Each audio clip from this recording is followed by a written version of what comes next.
Hi, I'm Luke, and I just picked up this my little van. Ever since I can remember, I've dreamt of building out my own campervan, and that's exactly what I'm gonna do. Over the next couple of weeks, I'm building out this Fiat Doblo into the ultimate adventure van to go see the Northern Lights. I'm taking you along the journey and documenting everything.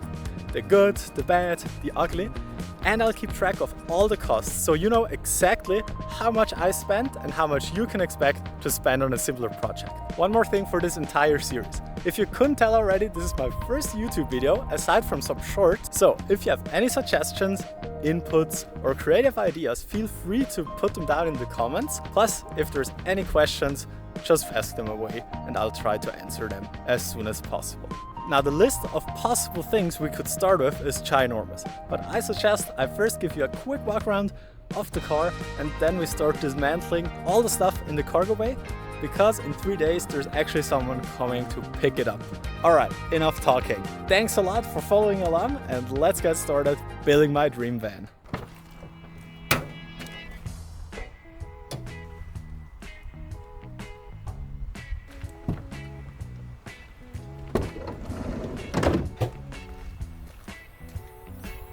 Alright, so let's do a quick walk around, starting in the driver cab. I think the highlight here is the AC unit, which is super cool. It is a manual, 6 gears, and yeah, that's pretty much, I would say, everything you need to know. It has a little radio unit, and it has 60,000 kilometers, so not a lot, which is about 40,000 miles. Going over to the engine, which is where it gets kind of special, because it's a T-Jet and a natural power one, which means it runs on combustible natural gas, CNG, and petrol. So it has 2 tanks. I'll get into this a little bit more in the detailed video, probably next week. Going back into the loading bay. Now it has a sliding door on one side with a window, which is pretty neat. And also a little bulkhead that will get removed today though. Since the car was from the communal services, they didn't hesitate spending quite a lot on the interior. So you have this super nice shelving unit, which is really sturdy, but unfortunately I couldn't come up with any plan to keep it in there. Same thing with the loading bay floor and the wall coverings, plus also the bulkhead. Now what's really cool about the trunk is I don't have those wing doors on the side, but I have a door that raises up, so I can actually stand under there with probably about 15 centimeters of head clearance, which makes it super cool to take an outdoor shower or cook when it's raining. Last thing to show you, it has a huge roof rack, which makes it super cool for a roof box. Plus, I can put on some solar. So yeah, I hope now you know a little bit more about myself and my little Fiat. And as promised, in the next video, I'll make a way more detailed tour of the car. I'm telling you why I bought exactly this model, why this size, what my plans are. So yeah, more on that later. But now let's get cleaning and then removing all the stuff in the back. So it looks like the way it's fixed to the van is just with the bolt over here. There's another one on the other side. And then on the floor, there's, I think, 6 bolts. So I think it shouldn't be too difficult. But yeah, famous last words. And also found some wiring channels.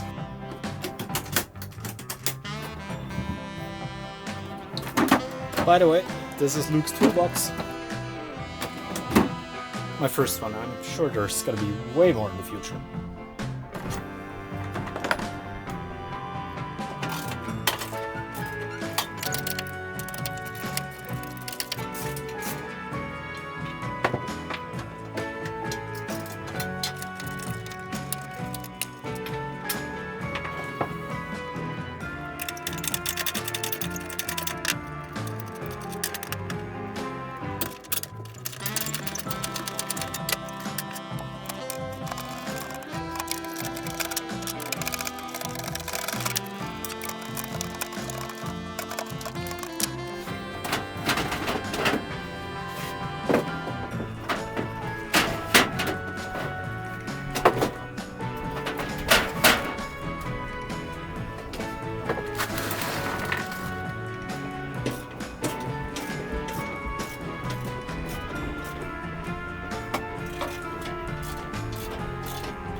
here you can see the screw that's still in there.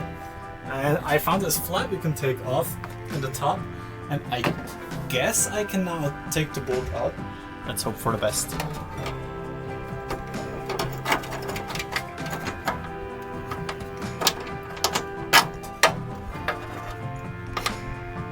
And out it is.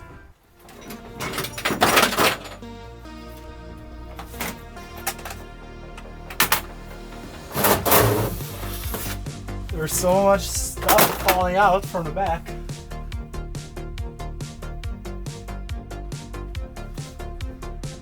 Found 2 more bolts. That's why it didn't come out. Let's see.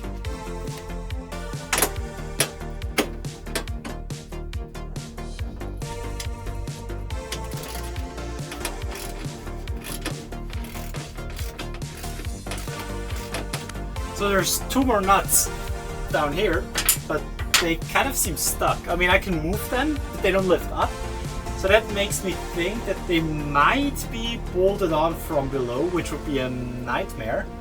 But it seems like I can take out the other bolts and just leave this small panel in for the time being. So let's see if that works better.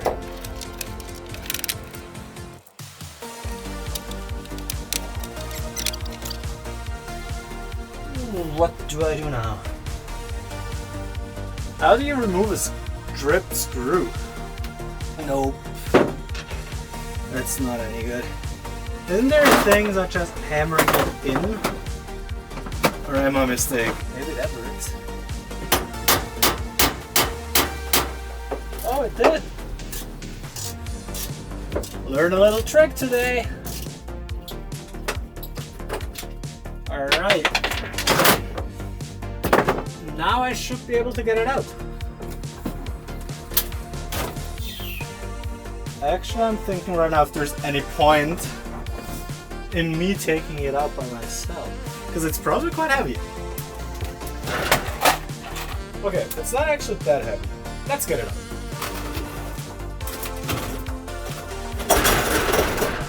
Actually, I think it is a stupid idea to get it out. So I guess I'm heading home quickly, but I need to lay it down. Otherwise, it will just fall off during transport, which would be a nightmare.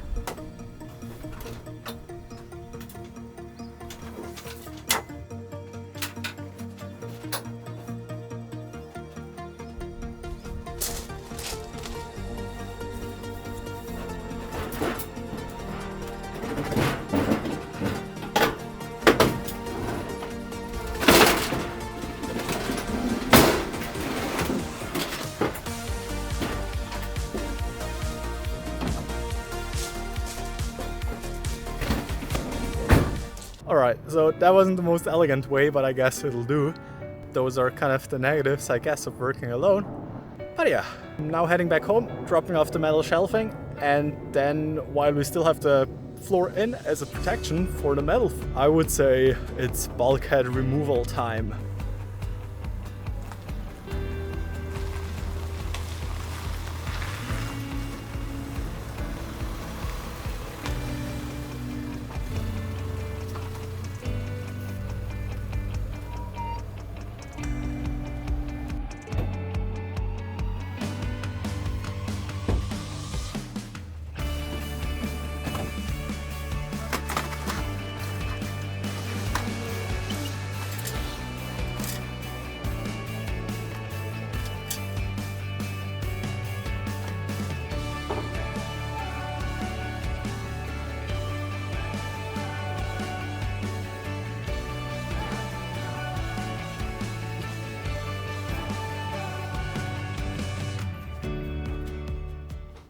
Alright, with the shelving out, I would say we'll see what we got in here.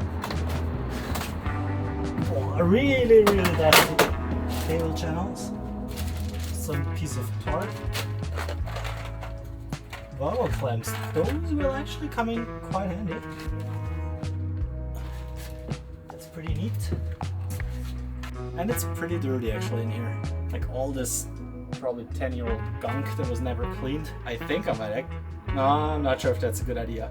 Let me know in the comments. Can I just pressure wash it from the inside once everything's removed? But I mean, I take the bulkhead out, so that's probably a stupid idea, right? Probably not gonna do it unless someone says I can. Which, let's trust the stranger on the internet.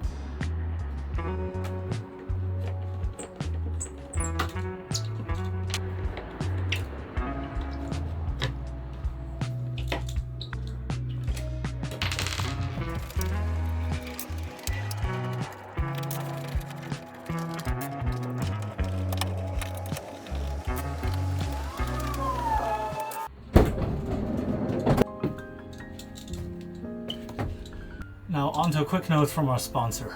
Just kidding, like I have 52 subscribers. If you're wondering why I'm using hand tools, so today is actually National Day here in Switzerland, which is considered Sunday, and on Sundays you shouldn't really make any noise. My impact drill is kind of loud, and yeah, since it's the first day of the van build, I don't want to upset the neighbors already. So, gonna keep it down a bit.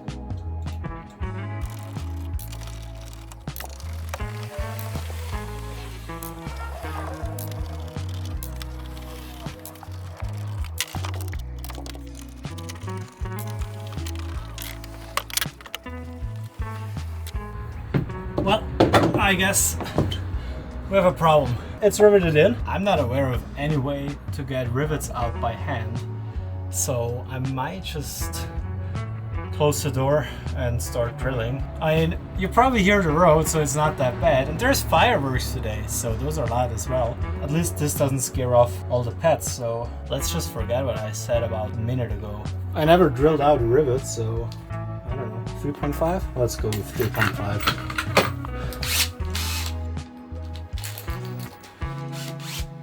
Let's look sharp today. Swoosh.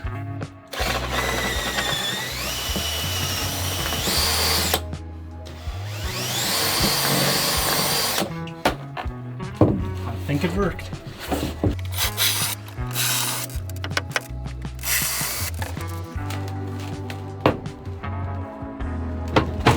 Well, look at this.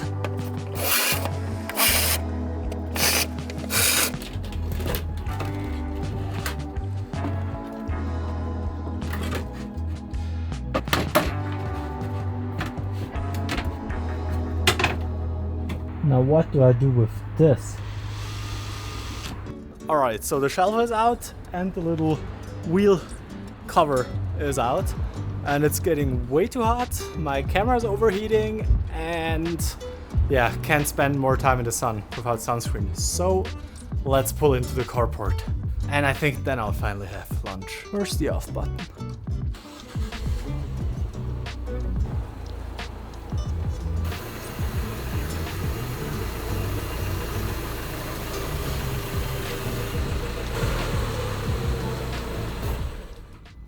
Alright, I absolutely devoured my lunch and coffee because I was too excited to get back out here. But there's two problems. First, I don't have my spare batteries yet, and it only charged like 30%, so I have about 40 minutes of recording time. Plus, there's a huge rainstorm coming in, so I hope I can get the back panel out, and then maybe after the rainstorm, continue with the bulkhead. Alright, so I just closed the trunk once again for the noise. I really can't close that door, otherwise I'm stuck. Also, there's some lights on. That's not good. That would mean my battery's draining. Yeah, there's still a lot more to figure out for me in this car. Let's see, maybe that's because the doors are open, but I can't close the door, so that's not good. Maybe I should get a charger. We do have a battery charger, so worst case, I gotta charge the battery. Wait, why did it turn off now? I'm confused. Who knows?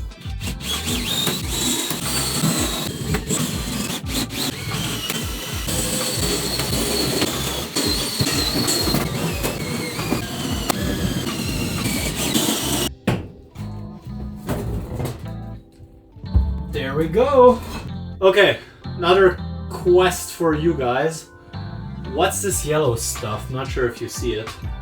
It's kind of dripping out of the hose. I have no clue what it is.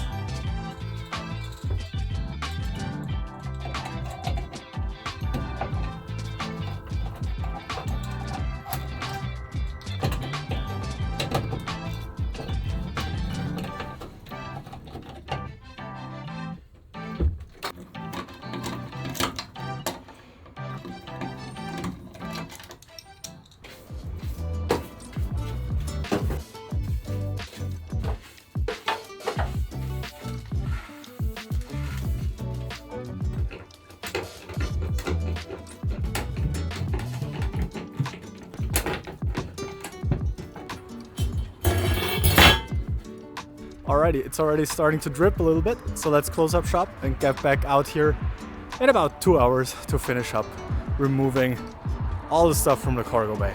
But we're making way better progress than I anticipated actually. And now it's starting to rain.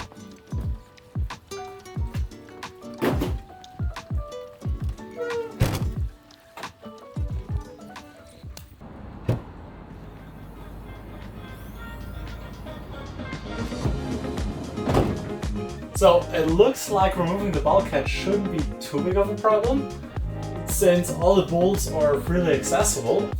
I just don't have any clue what's behind these black boxes. Plus, it seems like it is kind of riveted together. So I tried to take it out as a whole. If that doesn't work or it doesn't fit, which is quite possible actually, I'll have to drill up all those rivets.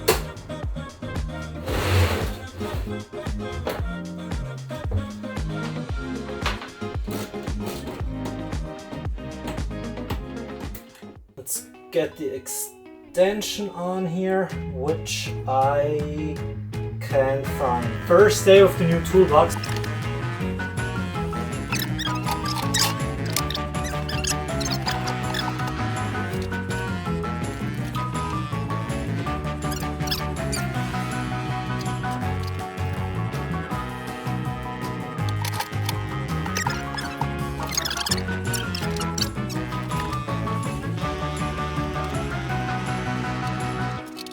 Found it. It was on the shelf. From now on, I promise I put this stuff right into the toolbox once I'm done using it.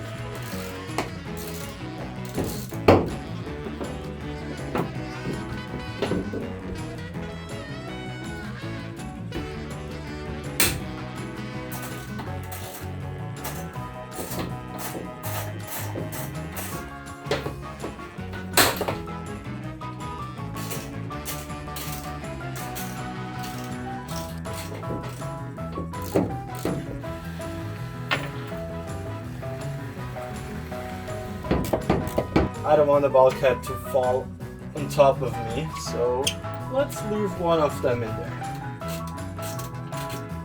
Let me show you those special thingies.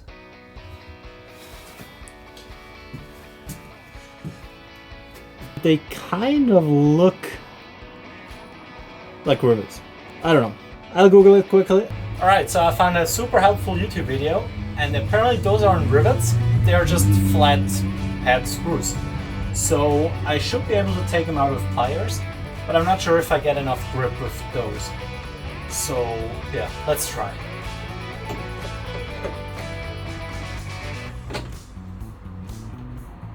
Well, that worked way easier than expected. By the way, quick note, if you're wondering why are there safety screws if I'm probably not supposed to remove the bulkhead. There's many Fiat Doblos with kind of this half, I'll show a picture. Plus that doesn't account for all of the vans that are on the road, but usually if it's bolted in you can safely remove it. Of course it does add some stability and some strength, but it's not necessary. So we should be all good.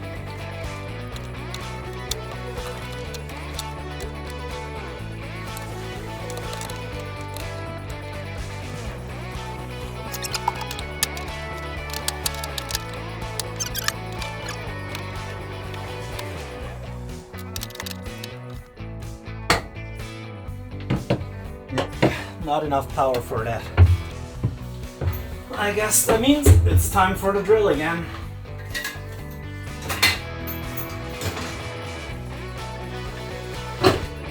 Yeah, no chance. The bolt is way too hard. So I was thinking, I have no clue to call that plier in English, but it's a plumber's plier. We might have one in the basement. Alright, found them. So let's see if that works better. They sure did. If you have your normal pliers, you see the opening is kind of at an angle. So with the bolt, they don't really touch. So they pretty much just slip off. But with those, they are height adjustable. We get a pretty much snug fit on the bolt. Alright, enough geeking. Let's get the bulkhead out.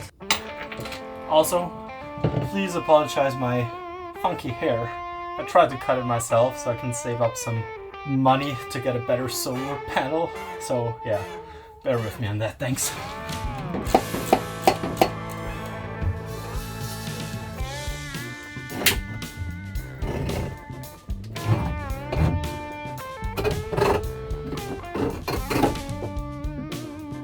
So maybe it is better to get the floor out first. But now we have a problem because the floor interferes with the bulkhead.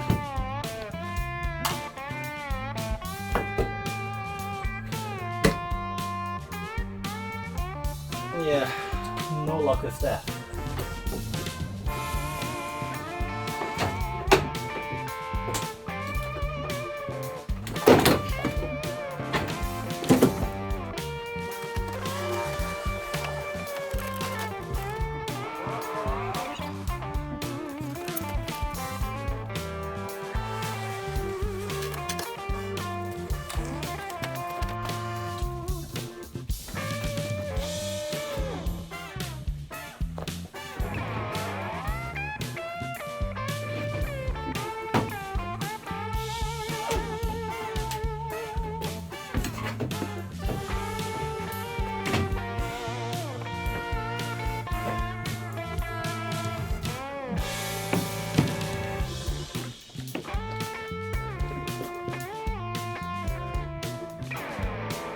Alright. Now I can see why the bulkhead didn't come out. Let me show you the floor. That's gonna be quite a cleanup. And then on the side, let me show you those bolts. They connect the bulkhead. So yeah, there was no way of getting it out. So let's remove those last bolts, get the bulkhead out, and probably call it a day because I'm super exhausted already.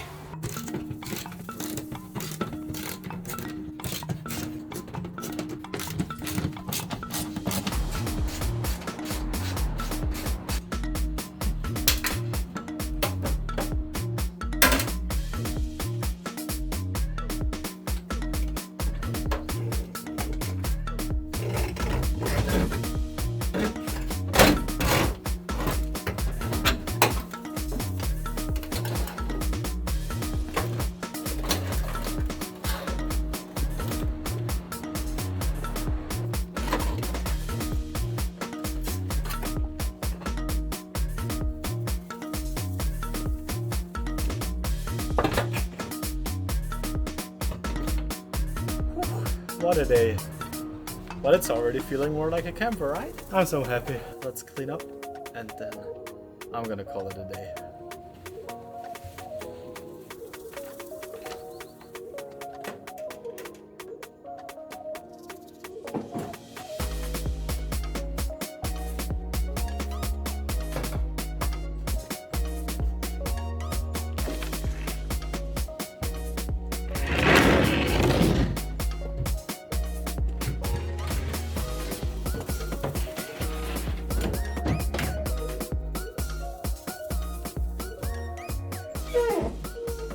That's a wrap for day one of the van build. Time to get some dinner.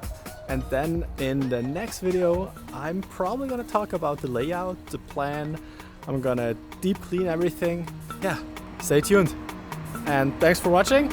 If you made it this far, don't forget to like and subscribe. That would really help me out. Thanks a lot.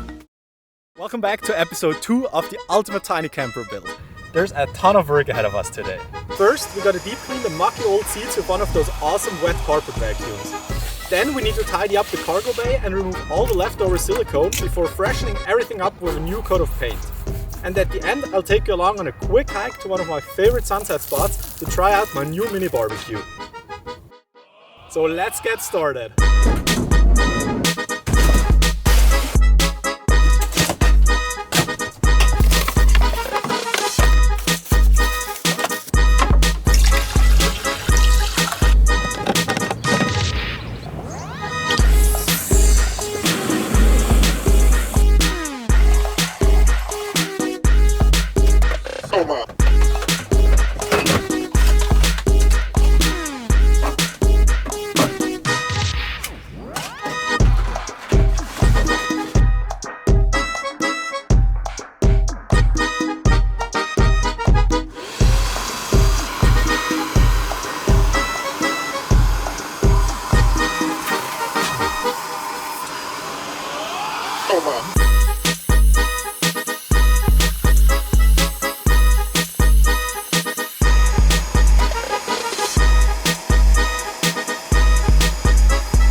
Now, if you're wondering how the bulkhead suddenly disappeared, I actually filmed the deep cleaning video a couple weeks back, but it didn't fit in the episode 1. But now we're back in real time. Now we gotta remove all the leftover silicone blobs from the old cargo floor. I actually found 4 methods to do that. Bare hands.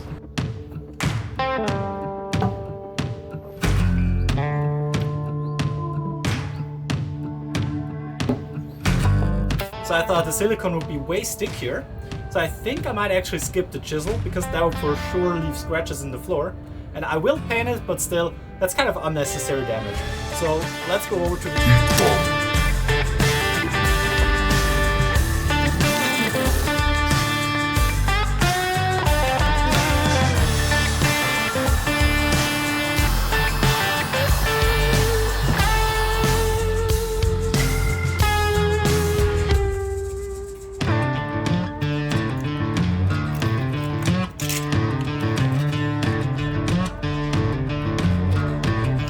Alright, so that worked out okay-ish. I think I'm gonna stay with this method. I need a cutter knife because without it I just can't touch it because it's too hot, obviously. So yeah, I'm gonna roll in a time lapse and I'll see you when all the silicone is removed.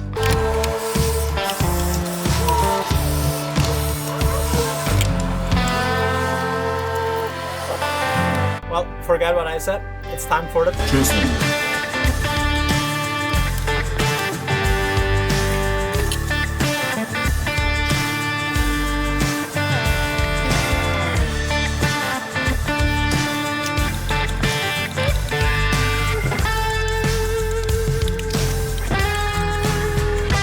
That was quite a lot of silicone.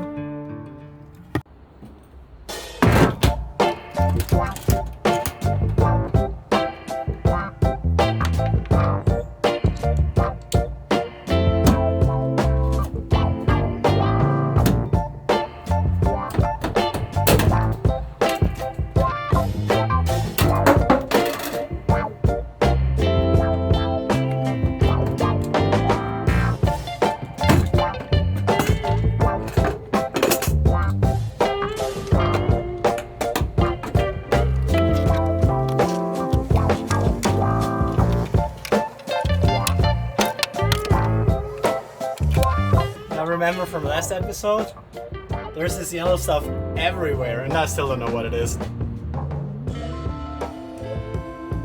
Okay, I'm glad. It doesn't smell like anything. The question is, should I clean it off or not?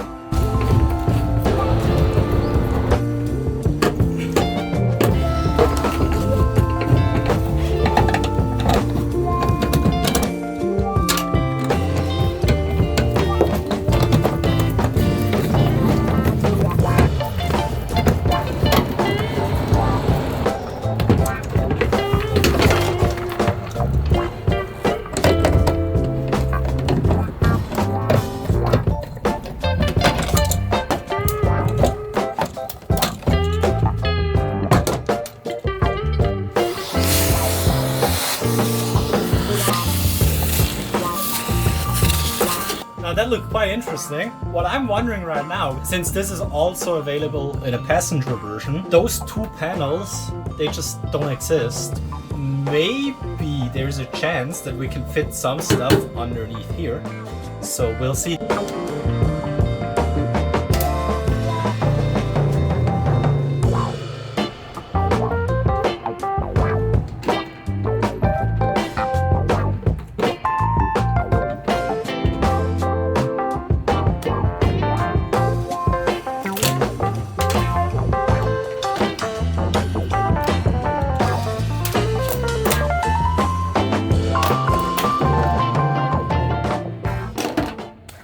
Alright, so in fact there is a hole. Now let's see if I can illuminate that.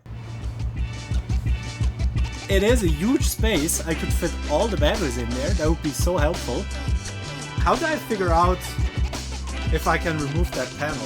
I think I'll look into that, because if it works, that would be crazy cool. So let me know in the comments if you have any ideas how I could go about it. Otherwise I'm just gonna ask Reddit or Fiat maybe, but I don't think they will answer. I mean, it's a car that's 10 years old, but who knows?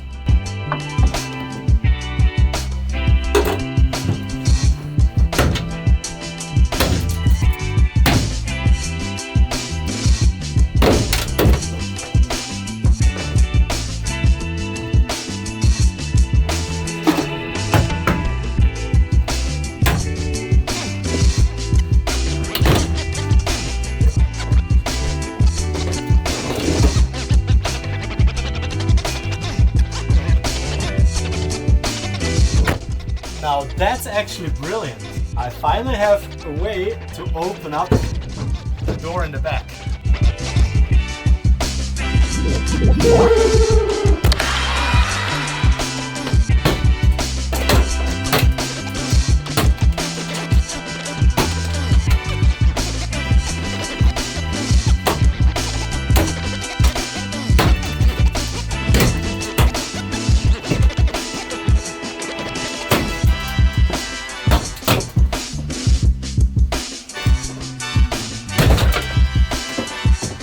Let's see. That's pretty cool. There's so much gunk in here. I did buy some industrial cleaning solution, however, so hopefully that will help a bit. I'm so happy. Look at this. I can just open. That's awesome.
That already got rid of quite some gunk and dirt. Now I'm gonna let it dry for a couple of minutes, and then it's time for silicone remover.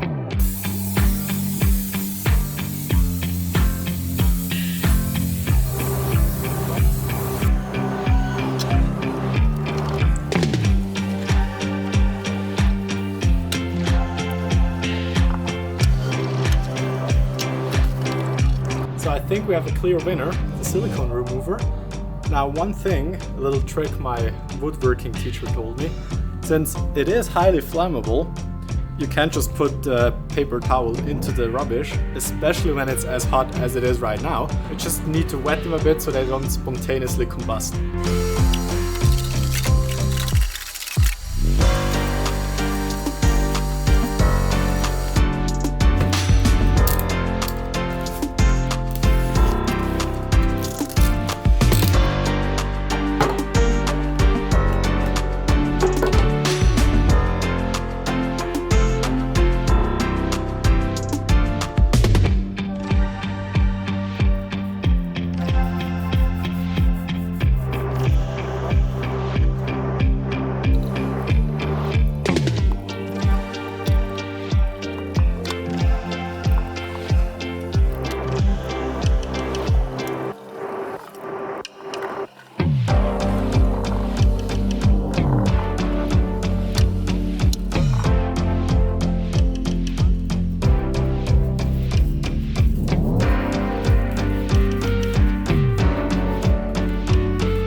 As you could see, the paint actually didn't quite cover up all the bare metal, so I definitely need to do a second run.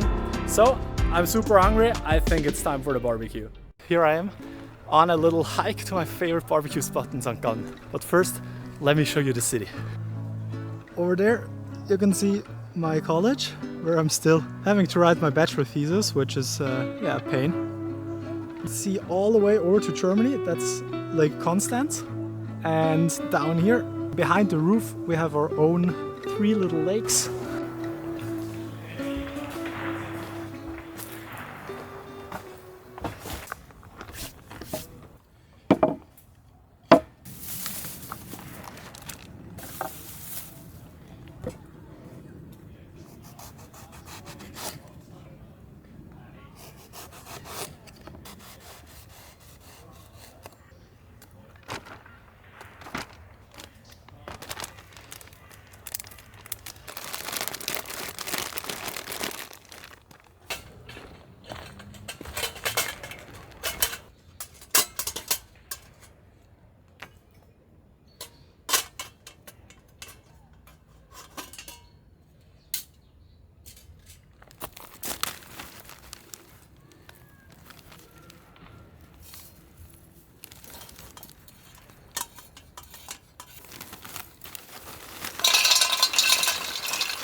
Alright, and that's it for the barbecue. Right as I wanted to give you a little review on the burger, sandwich, whatever you want to call it, my camera went into overheat protection. So yeah, but let me tell you, it was fantastic.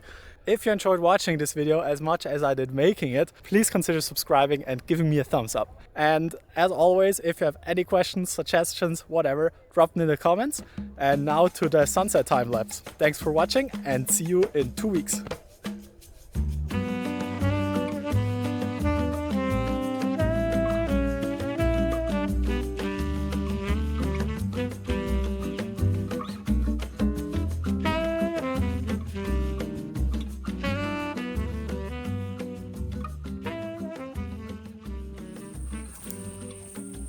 There's so many mosquitoes here. I gotta go. Bye.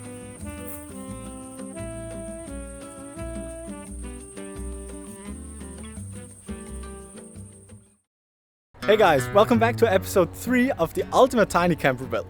Today marks the last day of working on the car before actually starting the build out in the back. There's a couple things we need to get done today. Cut a huge hole into the floor, tint the windows, and fix some minor paint issues. So let's get started.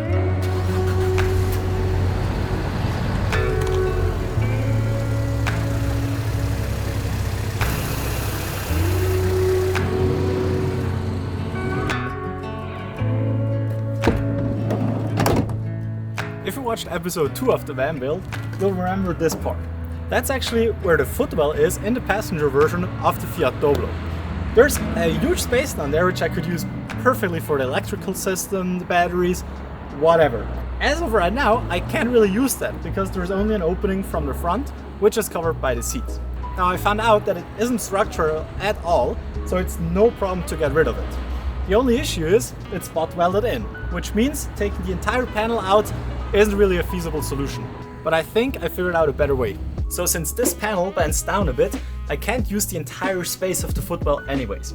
So my idea to keep the structural integrity and make it easier to install the subfloor later on is to basically just cut an opening where I can fit some batteries through for later installation.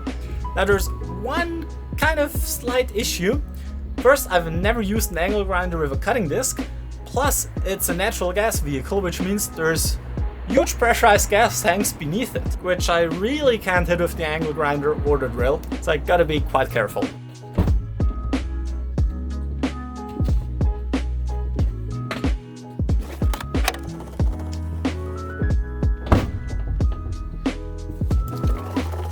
So the plan is to drill out the 4 corners with a hole saw and then use the angle grinder to cut the straight lines. But first I gotta figure out where to actually cut the opening.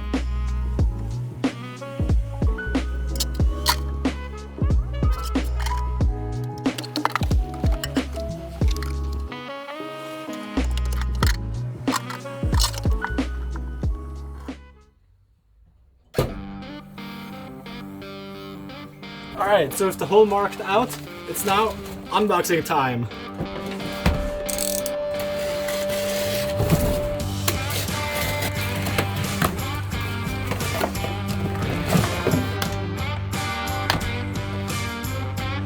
I think that's the wrong way.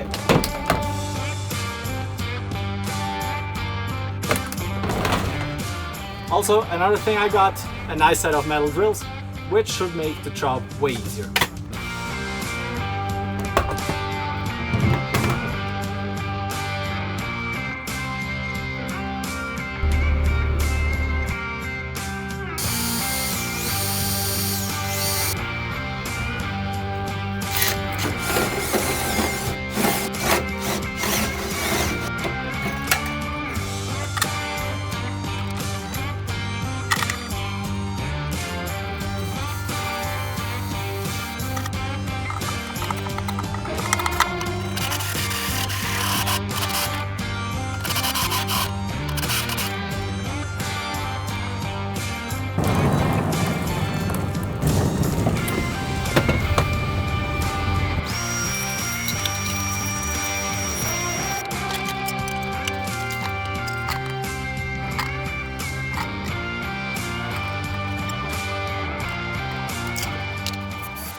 Alright, so that actually worked out quite okay, but now it's time for the angle grinder, which I am kind of nervous to use.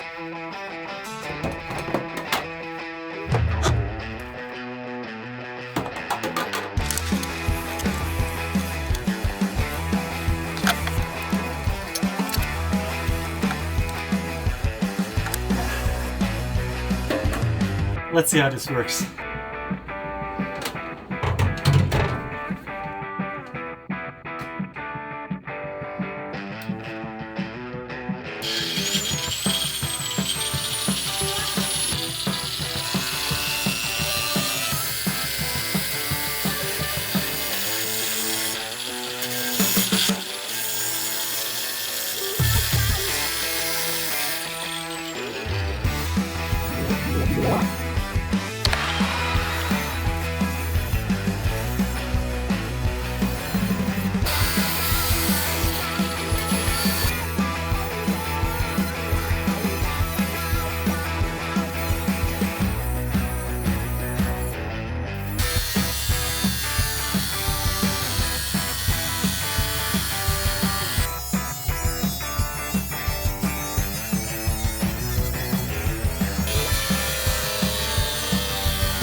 So first time using an angle grinder with a cutting disc went pretty well. Now on the side towards the seats, there's actually 2 layers of sheet metal, and as far as I read, the cutting discs are more likely to break if they are wedged into weird angles. So yeah, gotta clean it up, run the jigsaw through it, and then file it, clean it, and paint it probably in the afternoon.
So it's already lunchtime. I'm gonna finish up the footwell after grabbing some food, but I think after lunch I'm gonna first sort of the window tint because I'm a bit fed up with the metal work already. So looking forward to a little change of scenery.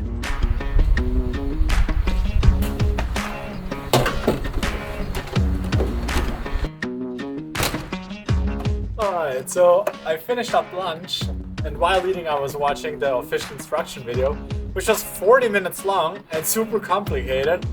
So yeah, not really looking forward to putting that on, to be honest. There's about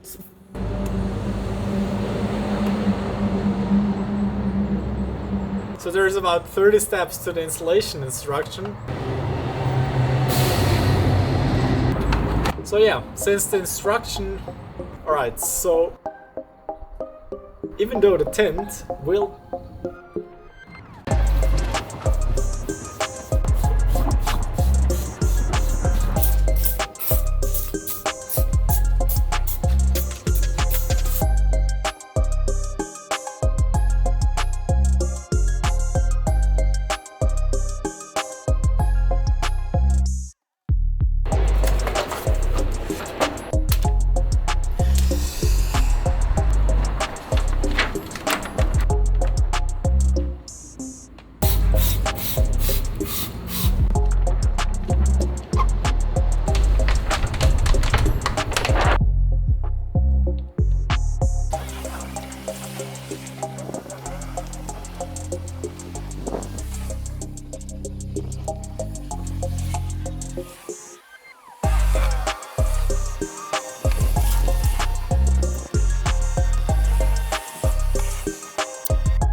So thankfully the tent comes in a 3-meter roll, which means I have 2 tries to get it right, because I'm definitely gonna have to throw this one away. But yeah, I don't know what I did wrong. I watched the video, I did pretty much the exact same as the guy demonstrating. I followed the packaging instructions, and I mean, it's not just like a little bad, it's horrible. So unfortunately I didn't even get close to as far as anticipated. But time is running out and I really want to get this video up.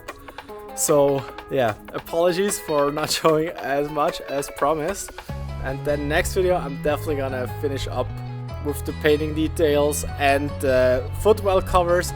And we're gonna pick up some tools and materials to build the subfloor and to insulate the van.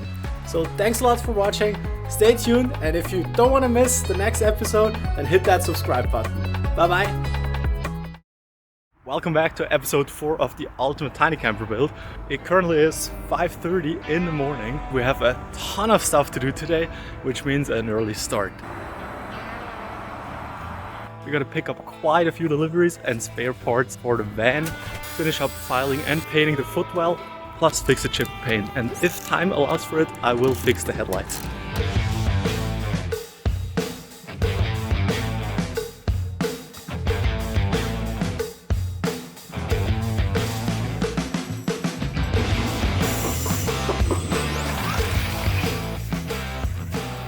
Made it to the van, so let's get started.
Alright, so the footwell is done. Now I didn't care at all about getting a nice finish because I'm gonna cover it in insulation anyways. It's just to protect from rust. So now there's only one thing left before we can head off to pick up all the new stuff.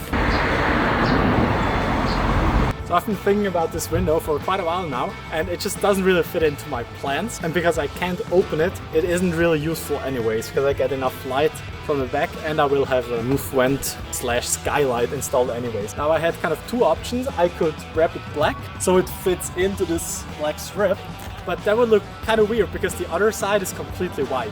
So my thinking is it would look best if I just wrap it white, get rid of this, and then it would look pretty clean in the end.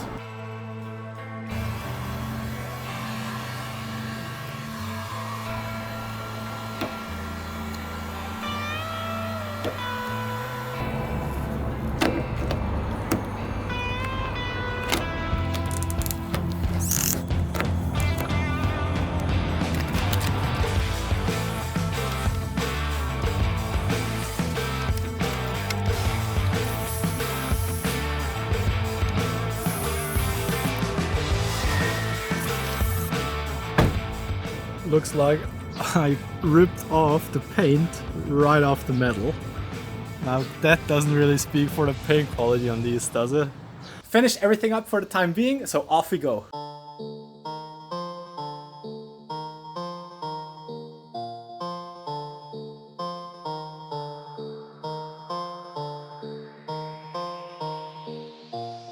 Pick it up, pick it up, pick it up, pick it up. You see the drippy, I'm fitted up. Hop in my car and the giddy up. Secure the bag, yeah, I get the bus. Pick it up, pick it up, pick it up. You see the drippy, I'm fitted up. Hop in my car and the giddy up. Secure the bag, yeah, I get the bus. Pick it up, pick it up, pick it up. Ooh, I've been on the flex since flex zone. Neighborhood all in your eardrums. I ain't never scared like Bone Crush. Boy, I got God, don't fear none. My line busy, take no calls. Feels like I don't have no flaws. Snakes in the grass, cut those off. Yo, squad shady, my bros raw. No breaks, we go, go, go, go, go. Throw shade, that's a no, no, no, no, no. Go high, go low, low, low. Like spinning in a 644.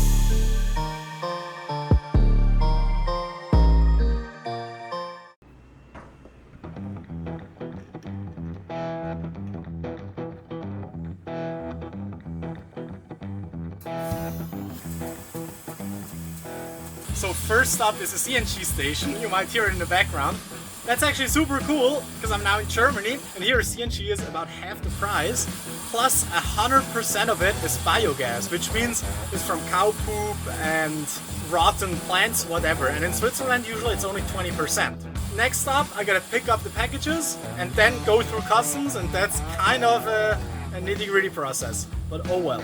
Now, if you're wondering why I'm going to Germany to buy that stuff, we don't have Amazon, but in Germany you can order everything on Amazon. So for example, the insulation, we would only have Armorflex, which runs about 50% more expensive than Armorflex in the US. But here I got K-Flex, you might have heard it. It actually has better insulation properties and it is much cheaper. Alright, I think tank is full, let's get going.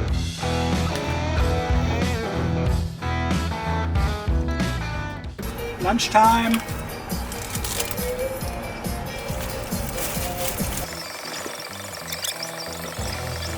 I got a pumpkin seed cheese bread thingy and the apple cinnamon roll. Now the problem is they're touched, so my cheese smells like apple cinnamon. Let's go.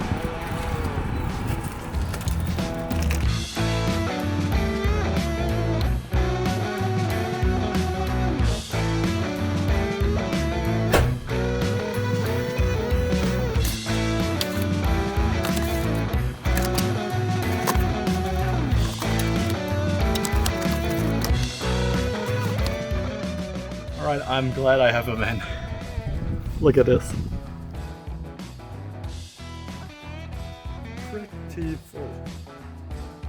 I gotta get it through customs. Let's see. So I did make it through customs, but they put me through the commercial exit because I had a van and they thought it was a commercial transporting thingy. So yeah, I had to walk around quite a bit, but I got it done. Picked up the car parts and yeah, I'm so exhausted now. It's quite warm. I'm so glad I got an AC. Yeah, it's almost 4 p.m. and I'm at the hardware store right now where I gotta pick up some lumber to start framing out the back, but mainly for the subfloor. Now, I'm sorry for the bad footage from in the store, but I don't feel comfortable to bring my huge camera in there, so my phone gotta do. Alright, see ya! That was stupid. I got my sweaty, sticky stuff on the lens.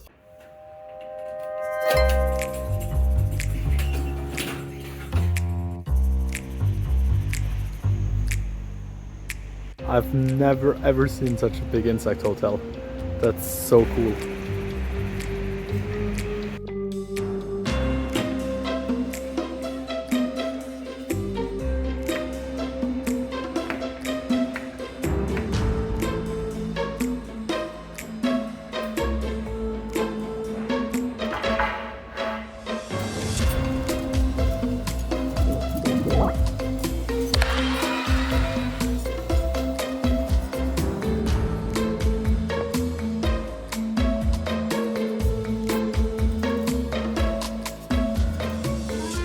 So they did have some really nice ones, but all the way in the back. Now if you're wondering what I was doing with looking at all them, let me show you. That's how you can see if they're crooked or not.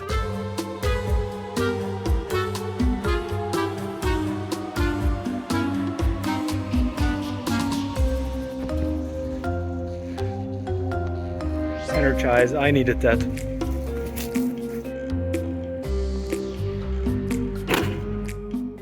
Made it, I'm back. I am exhausted, but I have this super stupid thumbnail idea. So yeah, I think I'm just gonna go for it. You'll see what I mean.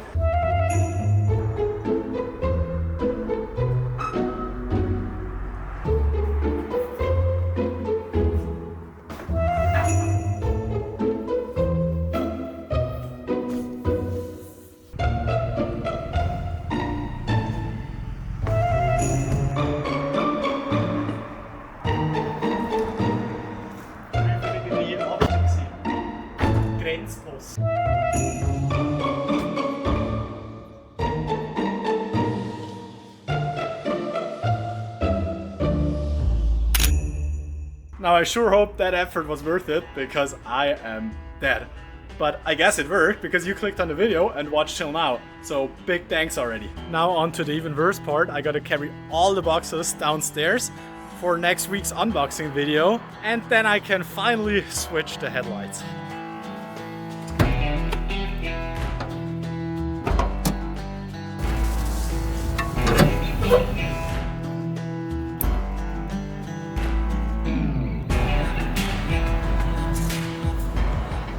Alright, now I did say it before. Remember the window tint? It seems they are just kind of drop-in headlights. I've never replaced any before, but there's a plug and a couple bolts, so I think that should be a fairly quick job. Also, we only have 1 hour till sunset, so I better get going.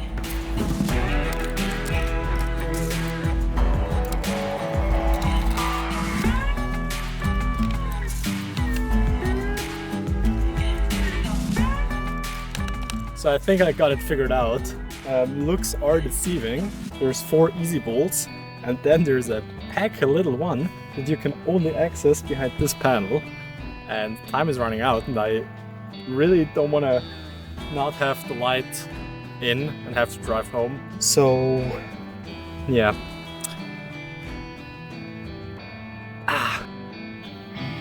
Hate to break it to you, but no new lights today. Also, just putting your bolts on the grass is such a stupid idea. The sky is far too nice not to show you, so I'm gonna throw on a sunset time lapse while I'm doing the paint. I'll show you the results, and that will wrap it up for this episode.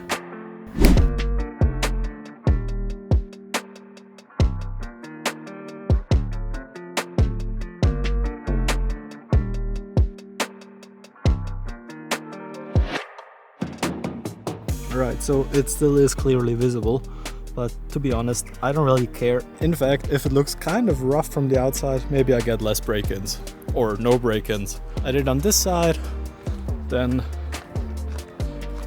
some spots here on the trunk, and also on the sliding door. So that's it for episode 4 of the van build. It was a super long and exhausting day, but I really enjoyed making this video. Kind of more of a vlogging style. Please let me know in the comments if you liked it or if you have any suggestions. That would really help me out. My car is loud as f.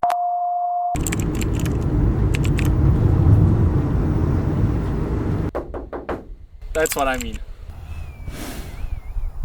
If you're new around here, welcome to my van build diary. I want to take my tiny camper van on an epic Scandinavia road trip all the way to the North Cape, which means spending hundreds of hours on the road, so I don't really want a rattling box. Which brings us to today's to-do list. I will first apply sound deadening on all major surfaces in the cargo bay. Then, in preparation for starting with insulation and framing in the next episode, I want to touch up all the rusty spots with metal paint. And in the end, I give replacing the cloudy headlights another go. We've only got about 10 hours of daylight left, but a lot of stuff on our to-do list, so let's get started. There's a cow fight going on. Hold on.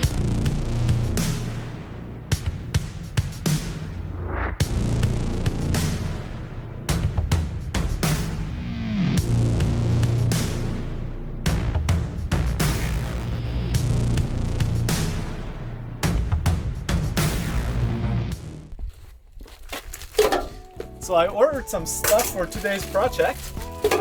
First, in this package, there should be sound deadening, which, if you're unfamiliar, is basically a compound material which has aluminum on one side and the other side is kind of a butyl product.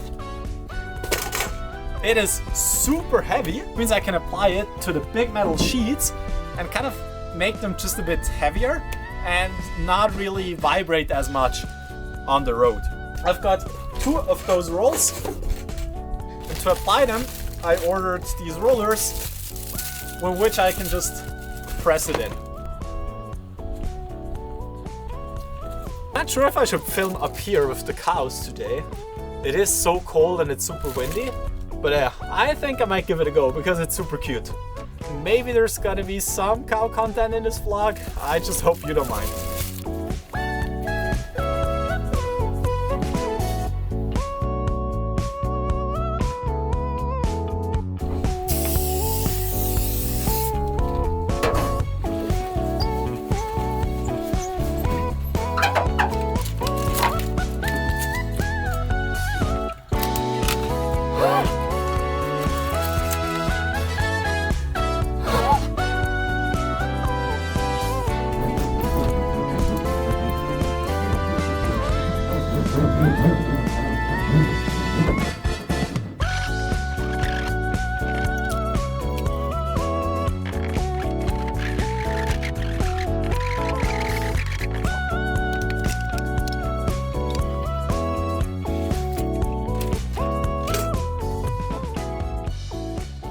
Well, I read that you cut yourself quite easily on it, but I thought I don't need gloves.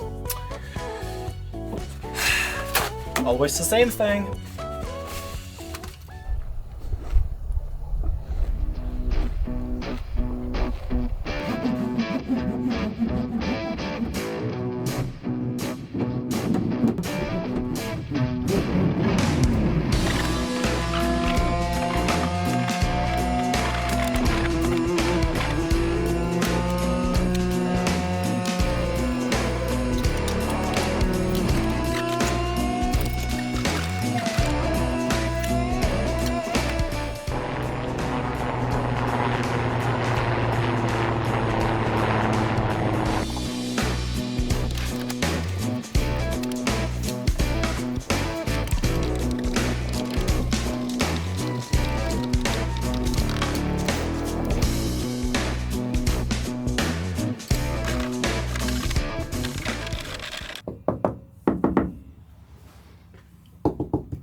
Alrighty, so I'm done with the driver's side. Almost finished with the passenger side, only the little sliding door.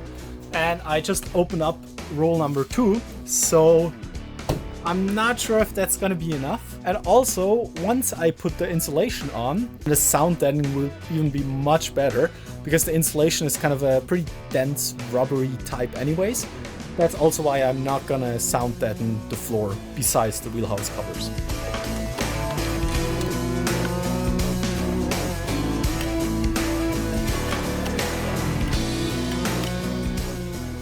That one's actually a bit worse.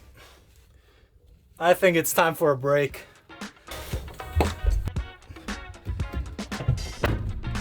Whew, nice to close all doors. It's super windy and it's starting to get cold outside. Now today should have been sunny, but I don't know. I can't really see them. So yesterday I spoiled myself a bit and I got some Swiss plums, and Swiss fruit is always so expensive. But yeah, local stuff, and it tastes really good. And also I'm kind of on an agricultural road. You are allowed to drive through here. I'm not entirely sure if I could just park and build my van. The forestry guy just went by and he looked really weird at me. As long as they don't kick me out, I guess I'm just gonna stay and eat my plums. Perfect. And while I'm taking a break, have a look at the cows. My camera is way too heavy. Ugh. They're all just chilling in the grass. Pretty cozy.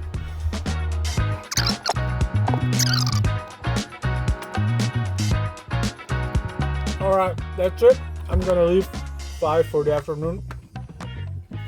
Now on to sound-deadening the ceiling. And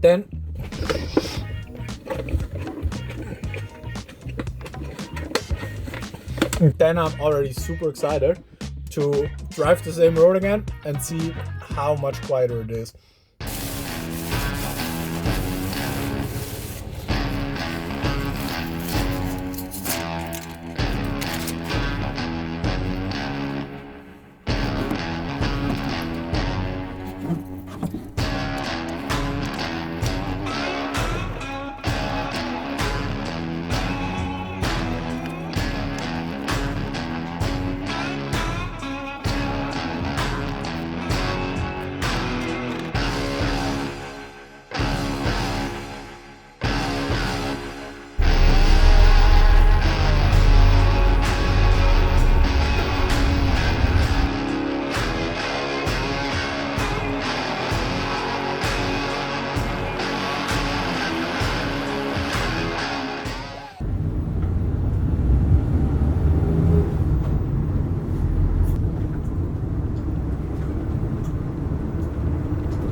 I will have to hear that back, but I didn't think that's too big of a difference.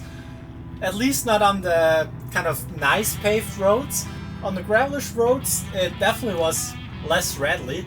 But yeah, we'll see on the recording. I will do the entire test again once everything is insulated, and then it's gonna be much quieter anyways. But first, it's lunchtime.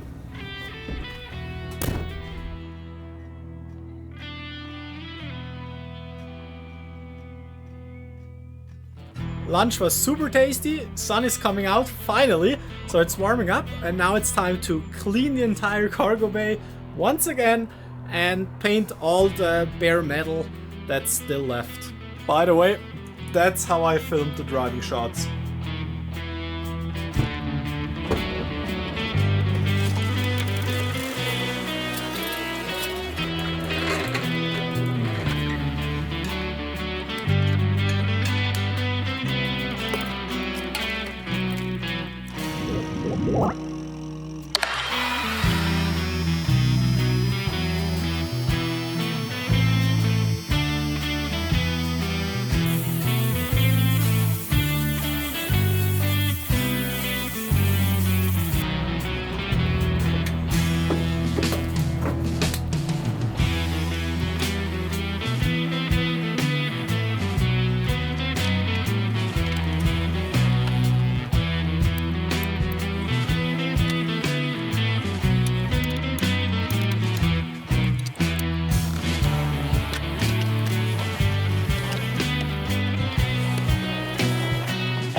So everything besides the floor is pretty clean now, which means I can start painting.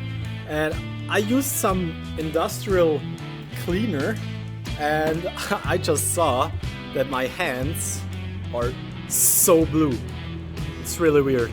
Looks like I don't get any blood in there, but I can still feel stuff. Thank God. Yeah, so on to cleaning and then replacing the headlights. Bear with me, I'm already a bit tired. On to painting is what I meant.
I've only got about 4 hours of daylight left, so onto the headlights, and I gotta take some pictures of the plastic covers I took out because I gotta get rid of them as I need some more space.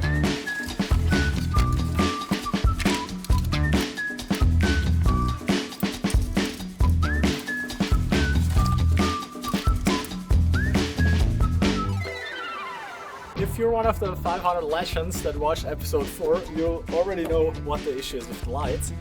If not, then check out the video after this one. But pretty much the lights, I thought they were easy to remove, but there's a screw from the front down here. And gotta be honest, I still didn't find like a tutorial on how to remove the bumper. But apparently there's lots more screws that I didn't find, so I'm gonna give it a go. I have almost 3 more hours to do that. And I'm at home, so if anything goes wrong, I could just leave the car without lights. So yeah, we'll see. On that note, thanks a ton for watching this far.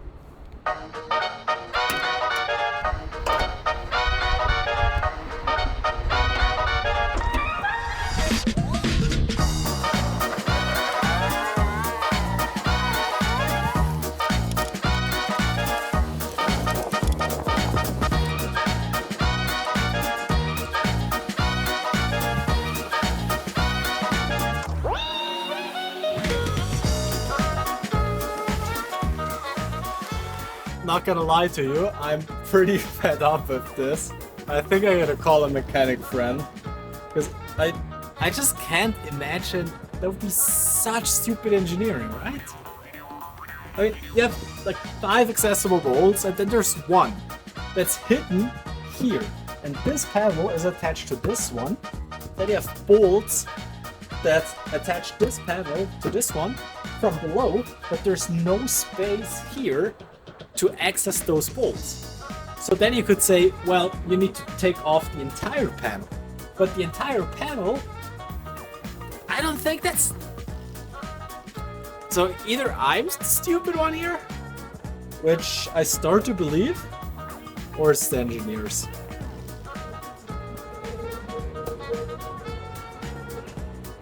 So I think I'm gonna give up on it again and just mow the lawn instead.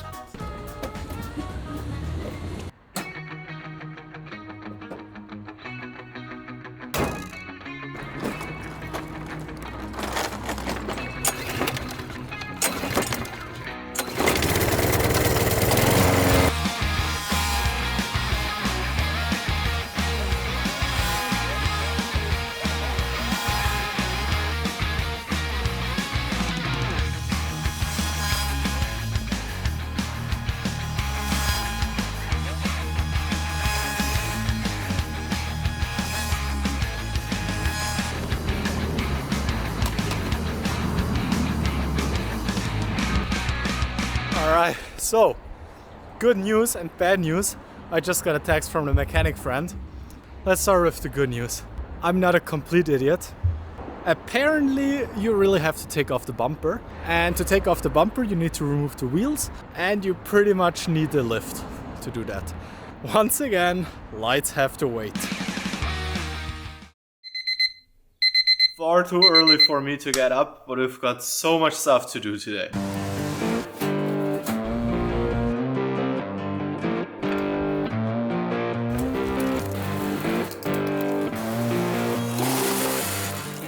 First issue of the day, my car won't start, and that's an issue because right now it is raining and I wanted to drive into the carport so at least I can work without getting super wet. Let's see.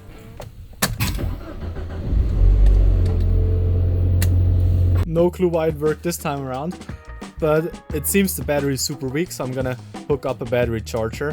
I think the problem is the last couple of rides were only about 500 meters each, so that drains the battery quite a lot.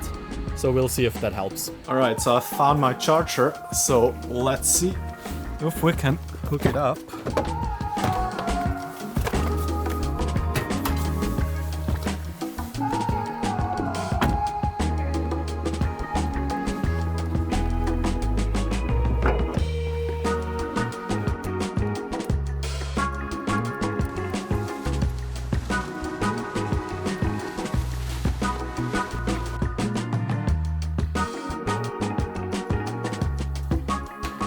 Sure if you can see it, so it's reading 12.2, which is way too low for a 12 volt battery. I don't even know. I guess we'll set it to a car and just see what it does. I think it's hard to believe, but actually behind all those boxes is my van. So let's get on to unboxing. I've already been here for 2 hours and didn't get anything done. I was just drinking coffee with my parents. So yeah, I really gotta get going. Editing Luke here. So I just realized there's over an hour of unboxing footage, which is way too much to fit into this build episode, which is kind of a bummer because I'm answering quite a lot of questions regarding plans for the van, the build process, and just some random philosophies. So here's the deal. I won't have time to film and edit the next build episode until Friday in 2 weeks. But in the meantime, if you want to watch something this coming Friday, let me know down in the comments if I should just release the full unboxing video. I can probably edit it down to 20-30 minutes, so you have something to watch. Alright, back to the build.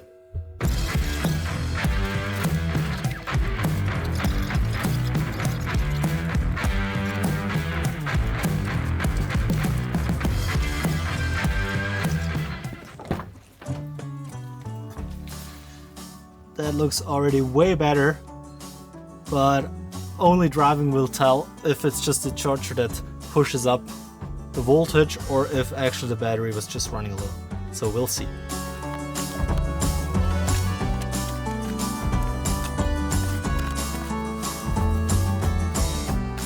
Alright, everything's in the car, almost off the shops, but first it's break time. And I need to unplug the charger, but yeah, I think it works. Well, who would have thought the battery is actually dead? It doesn't start at all. So I think I need to buy another battery. Oh god, that's a bummer. Oh well, we'll see if I can find any deals, but I guess I gotta take my parents' car then. Have a look at this.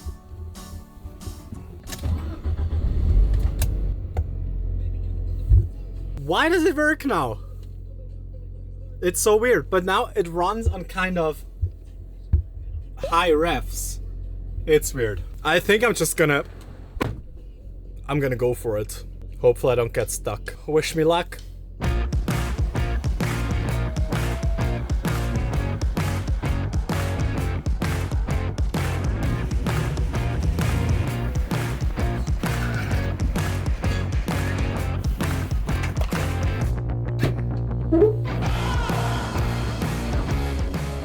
So I just bought a new battery. It wasn't as expensive as I thought, only about 90 bucks.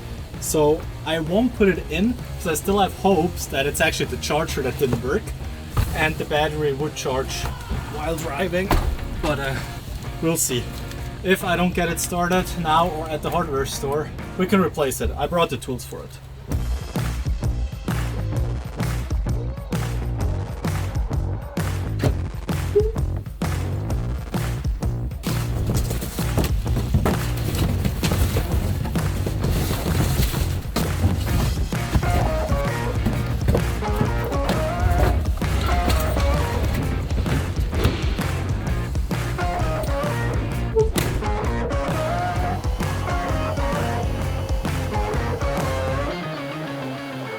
Alright, so I am at the hardware store where I'm gonna get the wood subfloor. Now there is this service they offer to cut your wood panels basically to size, but I'm not sure if they do that for the huge stock. So I hope so, otherwise we're gonna put it on the roof and I don't have the tools to do that here. So yeah.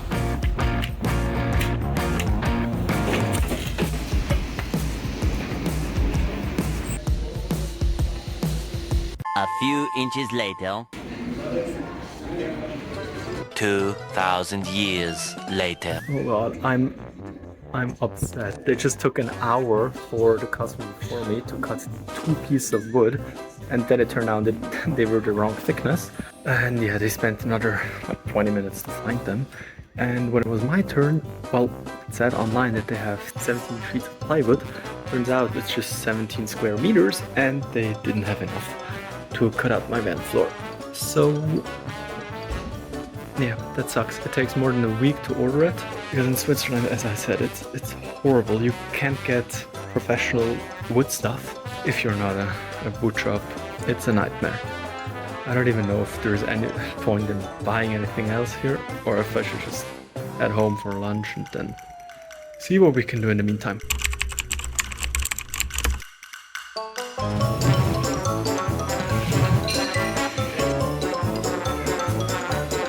Now that was the biggest waste of time ever.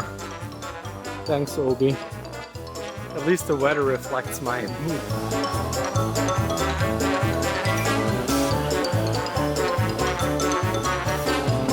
Alright, so we're back home. Only thing we got done is buy a new car battery and get rid of the cardboard. I'm tired, I'm hungry, and I'm a bit pissed, to be honest. Yeah, because I don't know what to do now, to be quite frank, because I think putting in the wooden battening and the insulation without the subfloor is just kind of a bit stupid, because the insulation isn't that rigid, and if I ever want to load something in here in the meantime, I can't really do that. I'm gonna go for lunch and I need to think about what to do, because if I stop right here, then this video is gonna suck. So yeah, we'll see.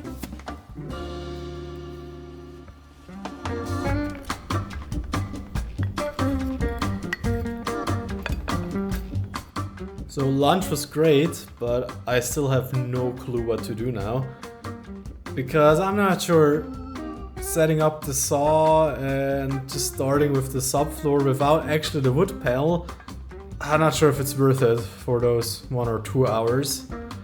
I guess those are the real life insights I promised you into the van build project.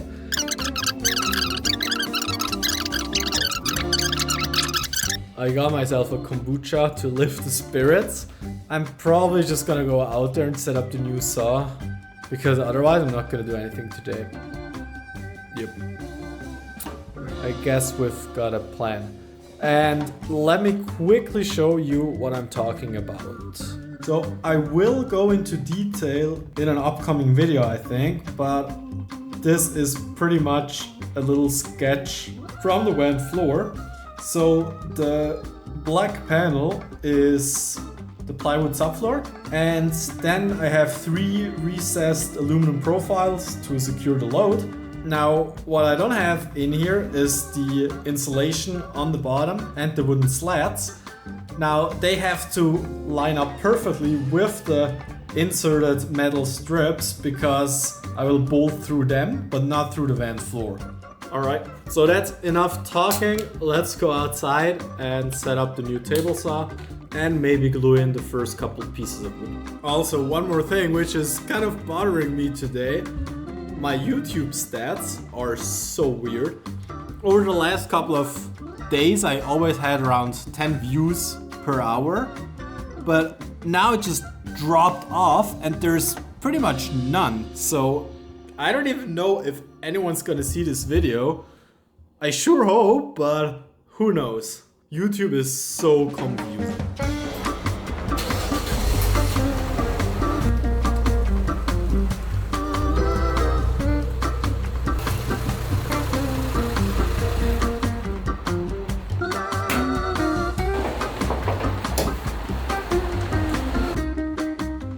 I'm absolutely sorry for my indecisiveness today, but it started raining again and it is super wet in here, so I decided it's just too much of a hassle to cut wood and get everything dirty, and I'm in too bad of a mood to do that, so it has to wait. I am replacing the car battery. I just think 90 bucks is worth it, even if this one still has some life in it. So yeah, I'm not gonna get stuck on the road.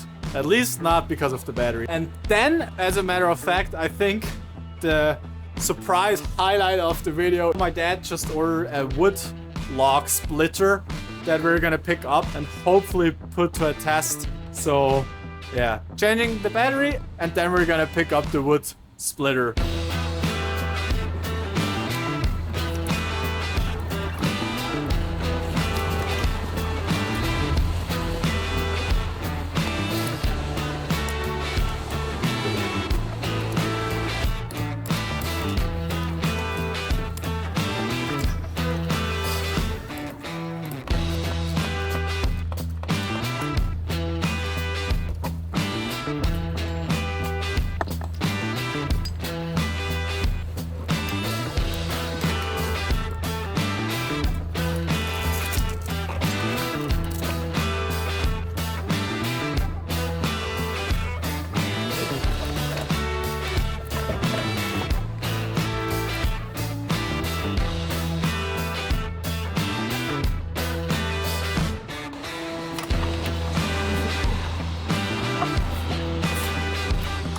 I'm probably should see for us all.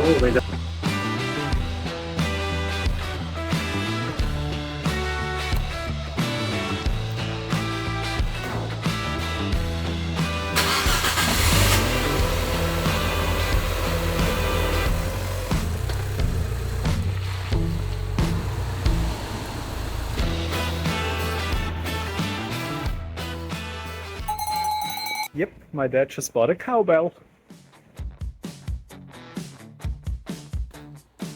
Alright, we are back from the store.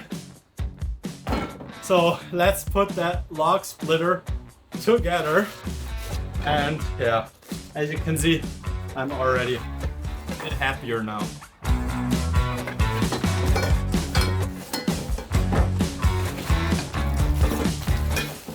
I think this time we're gonna use the instructions because it is kind of safety relevant maybe. Only 4 steps though, so that should be doable.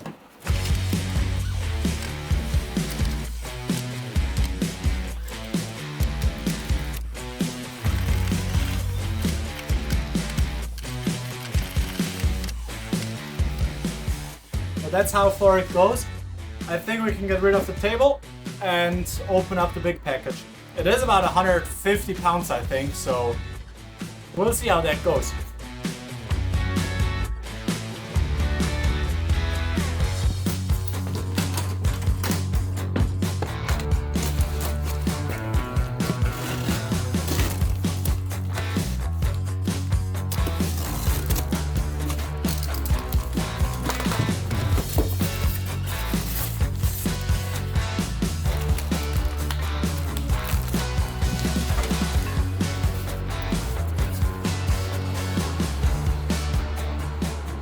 Also, if you're wondering why we need a wood splitter, don't ask any questions, but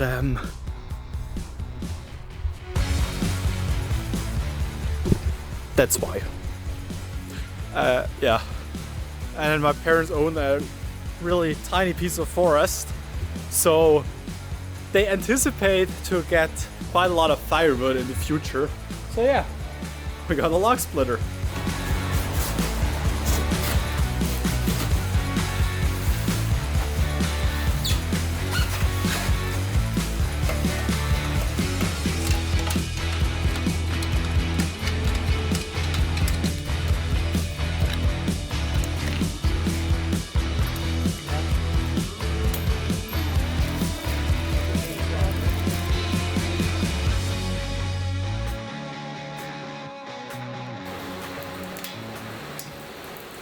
I'm sure you can hear it. It just got so dark and it's raining like crazy. But we are gonna finish building this thing and we will split the logs. I don't care. So my dad just grabbed a little spotlight and it might not be the best lighting, but I promise I need to get this done today. Otherwise I feel like this day was a complete waste of time. Alright. Back to building this thing. Also, there are about 30 bolts and screws, which is much more than we expected. So it's probably gonna take, yeah, I don't know. If we get it done by sunset, we are happy.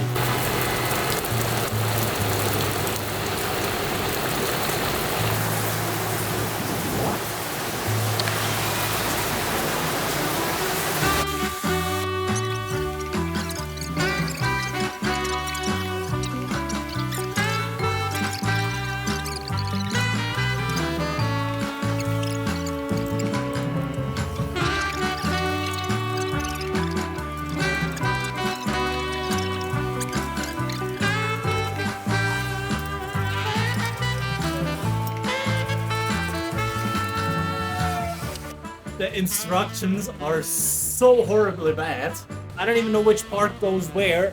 It's all so small. I have no clue.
Alright, we're done setting up the machine.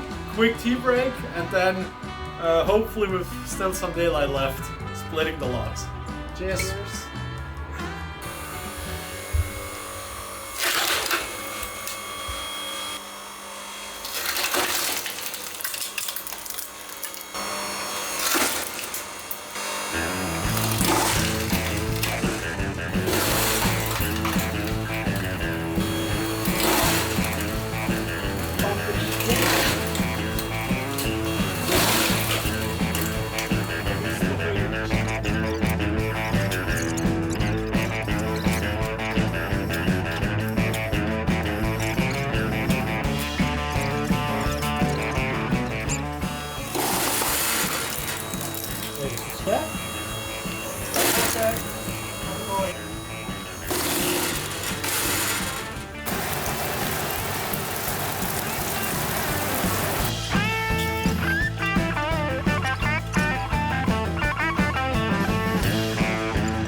Now that worked pretty well actually. We got through quite a lot of firewood in not too much time.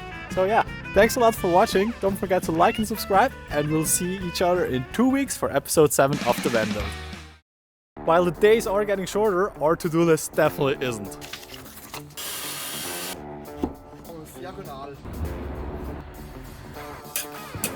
In this episode, we're tackling the van floor and the battery compartment. This includes the wooden framing, the insulation, and the plywood subfloor. So let's get started.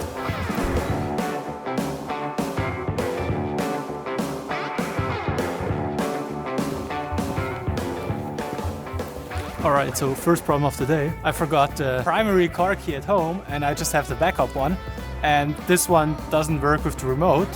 And I just figured out that without the remote on the key, there's no way to open the side door. So that's kind of an issue for the van build, because that means I will always have to have the key on me to get out and close the car, which is kind of a bummer.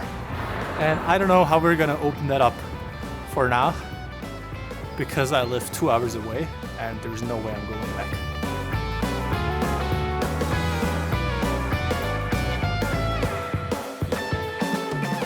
Yeah, I think for the time being there's no option. I guess the lock kind of works just with a 12-volt signal. So maybe for a future project we can put in a little switch so I can open it up from the inside. But in the meantime, I'm gonna try to screw open the key fob and see if there's a battery to replace.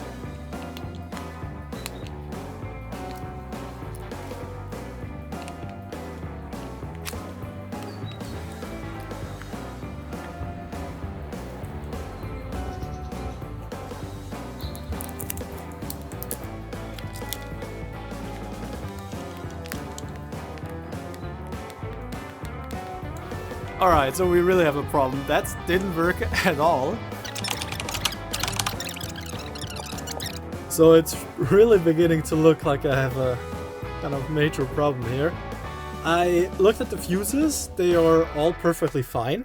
And this over here is the button that I was speaking of, and it just doesn't do anything. And now, kind of the biggest problem is that the immobilize or the anti-theft system is constantly on in the car, which means I can't even drive it because of the replacement key that doesn't properly work. And that's a problem because I finally found a place to get my sheet of plywood and I ordered it for pickup today. And yeah, there's no way I'm gonna get there in time, even if I went back home, got the keys and got here 4 hours later.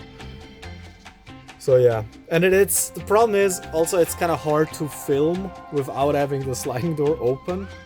So I'll have to think about if it's worth it. And if not, I mean, this episode is going to be multiple days anyway, so we'll see. Also, I spent about 1.5 hours looking through the manual, online forums and whatever. And I couldn't find anyone who has the same problems. I'm sure some of you watching know way more about cars than I do, so let me know what you think might be the problem. What confuses me a bit is the central locking seems to work with the primary key, but the replacement key doesn't work at all, and this button on the side doesn't work.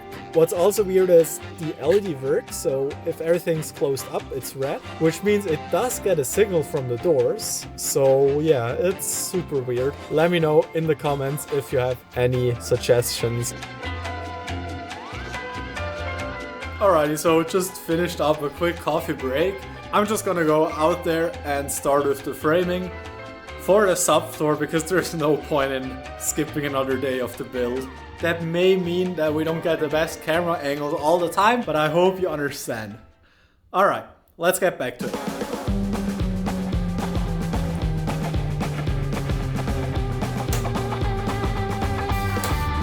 Nice.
So we've got the table saw set up. I think it actually looks quite good for the price. It was around 250 bucks, so yeah, can't complain. And now we gotta figure out what we actually cut and to what dimensions. So let's go over to the van. The main goal of today is to put in the wooden floor that would hold the sheet of plywood. The main issue with the slats is that the floor isn't even. As you can see, there's those high spots and the low spots. So I gotta figure out first where exactly to put the wood framing and also the thickness. Probably the easiest to start with would be the battery compartment, so let's do that.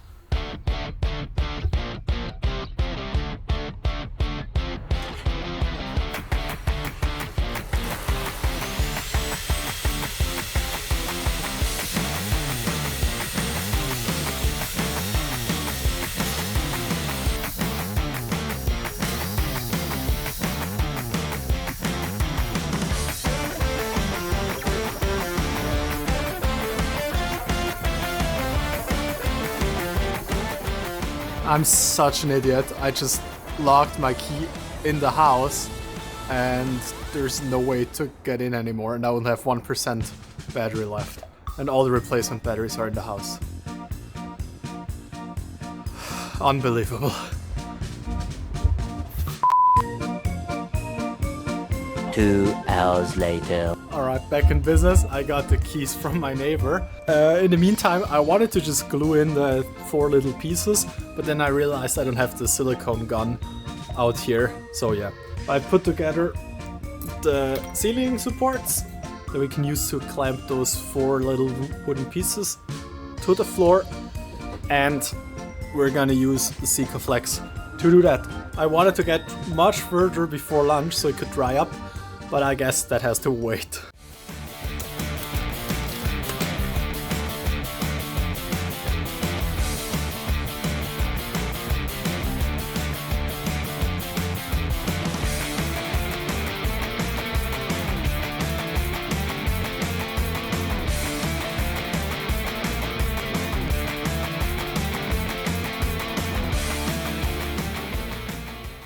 Alright, let's play a guessing game. Where am I?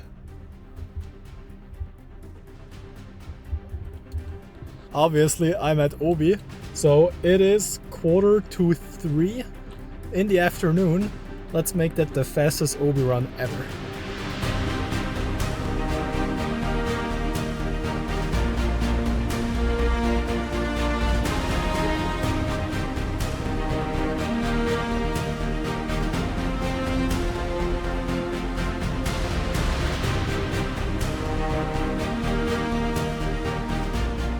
Alrighty, so overall 29 minutes, that was the fastest Obi run probably ever, and still it's kind of long to get 4 pieces of wood and some bolts. What's also crazy is the price of wood, isn't it?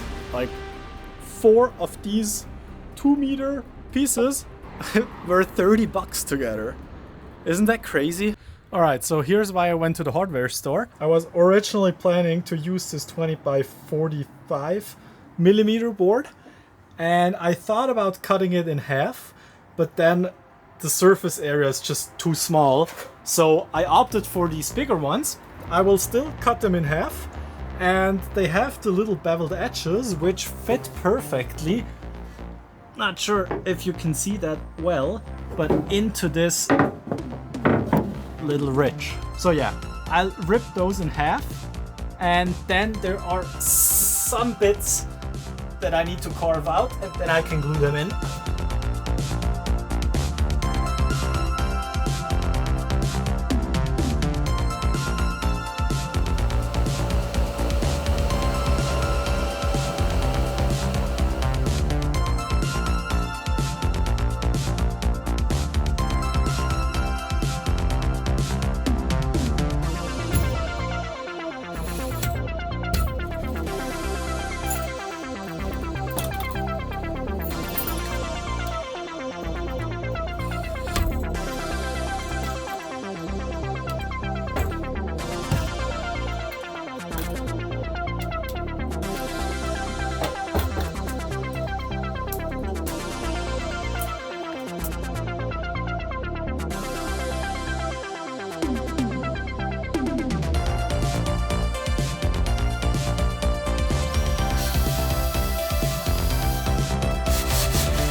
Alright, so to be honest, I'm not too sure about the glue up.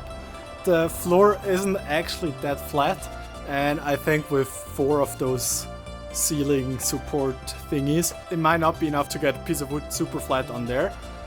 So I guess we'll just see how good the glue holds. But I mean, it's kind of hard to test because hopefully it will hold my strength, otherwise we have an issue.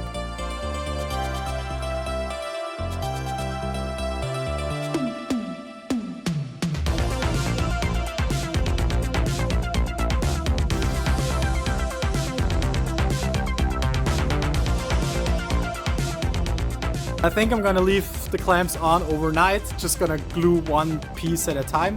Let's time travel and skip a couple of days. I'm back and with car keys today. So yeah, it is quite a lot colder. And actually it has not even been a day. I was here yesterday, but I just couldn't wait gluing more pieces in. So yeah, I'm back. We're gonna pull into the garage and put on the heater. Otherwise it's gonna be too hard to apply the Sikaflex.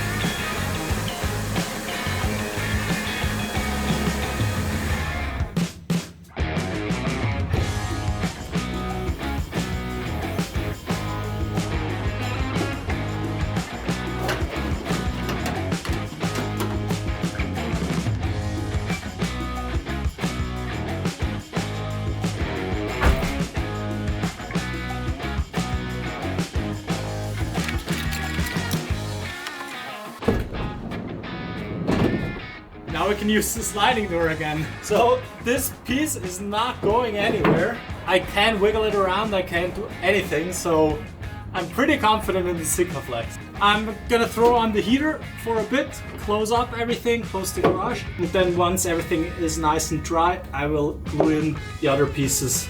In the meantime, let's set up the workstation for the day.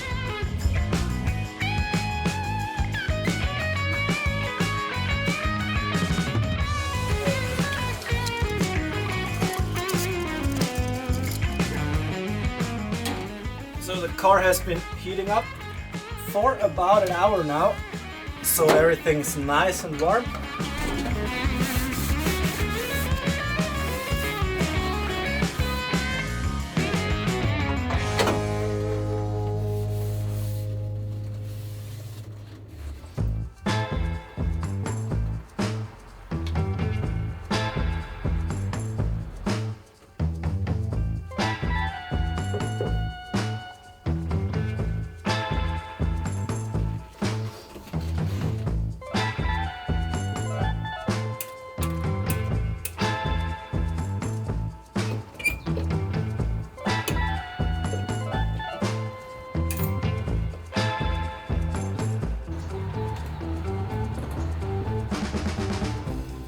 It's 2 p.m, finally lunchtime. And of course, gonna have my plumber.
All right.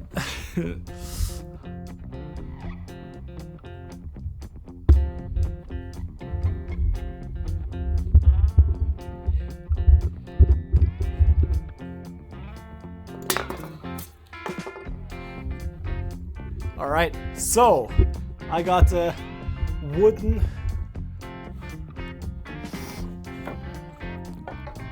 All right, so I got the wooden frames cut and grooved, so they should fit over the uneven van floor. Hopefully I can get 2 glue ups in today. The issue I'm having is I could not find a reliable number on how long I have to kind of let it dry or at least clamp it down. Now usually you don't have to clamp down Sikaflex, it's just so the lumber kind of takes on the shape of the van because it is a little bit bowed. Alright, another glue up.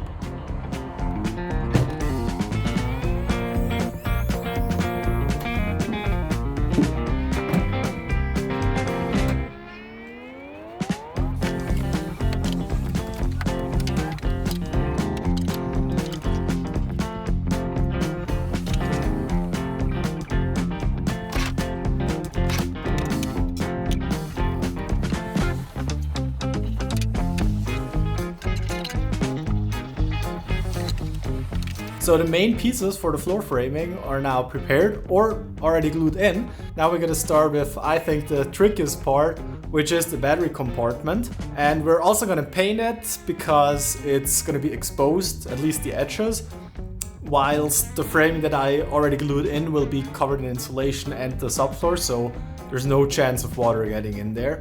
It's already 5:15 and I hope to get it done today and the first coat of paint on so I can glue it in tomorrow. But as you know, if I think I can do something in 2 hours, it's probably gonna take 6. So let's see if I can get it done today.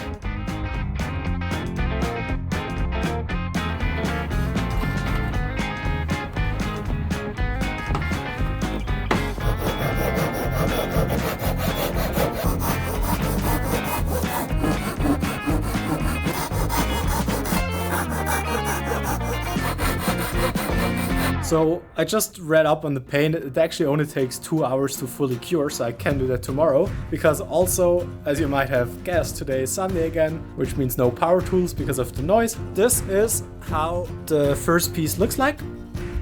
So it's pretty snug around the edges over here.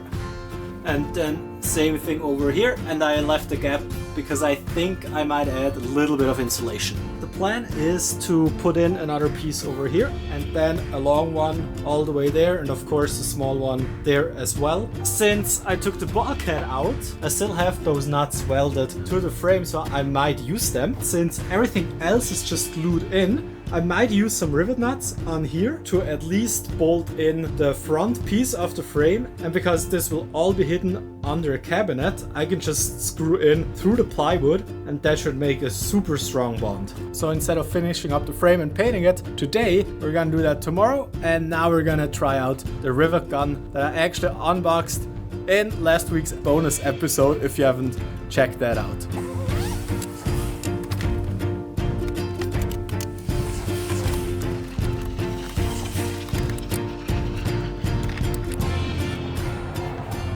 Alright, so before I put the table away, let's open up the rivet nut gun. Now, I just realized something. I can drill the holes today, but I need to put on the metal protection paint, so I'm not gonna use this until tomorrow, but that means about 2 minutes for you, so nothing bad. Alright, let's see. So, I've never used a rivet gun or something like this, but I think it's pretty easy. So these are, I think, M6. They are threaded in the inside, and then I guess you need to get the right insert here, twist them on, and then just pull them in. So yeah, I'm excited to use them. My doubts regarding the floor not being strong enough are kind of disappearing the further I go. I think the Sikaflex is already plenty enough, and then having some spots where I will glue in the plywood, it's gonna be more than enough. Alright, so I'm gonna put everything away, drill the holes for the rivet nuts, put on the protective paint, and glue in the last piece of the wooden framing, and then we'll skip another night and see each other tomorrow morning.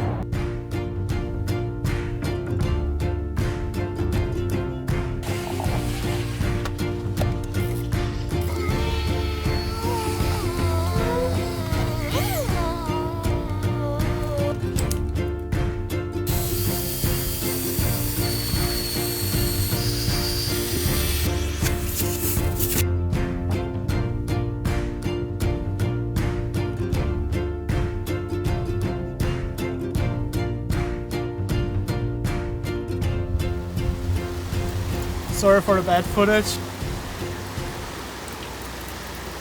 It started raining and the sun set, so it's super dark. See you tomorrow. Day 3 of the floor build, and finally today we can pick up the sheet of plywood. That was a huge hassle, but first there's some more stuff we gotta do in the cargo bay.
I gotta admit, I think I set it up kind of the wrong way because I had to pull so many times, but it worked. Now I'm gonna set up the table saw again, and then we'll get working on the frame for the battery compartment.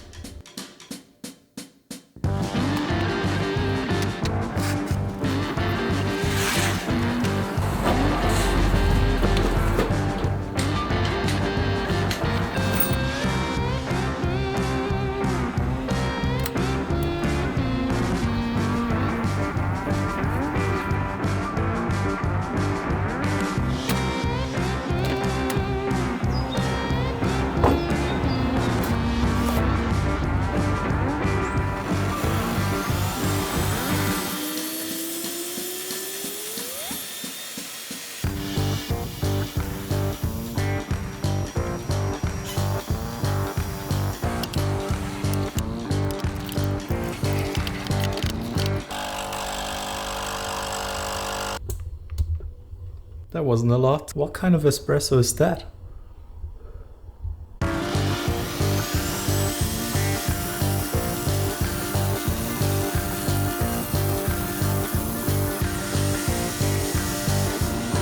Alright, so my mom is giving yoga classes, which means I can't use the table saw anymore for the next hour.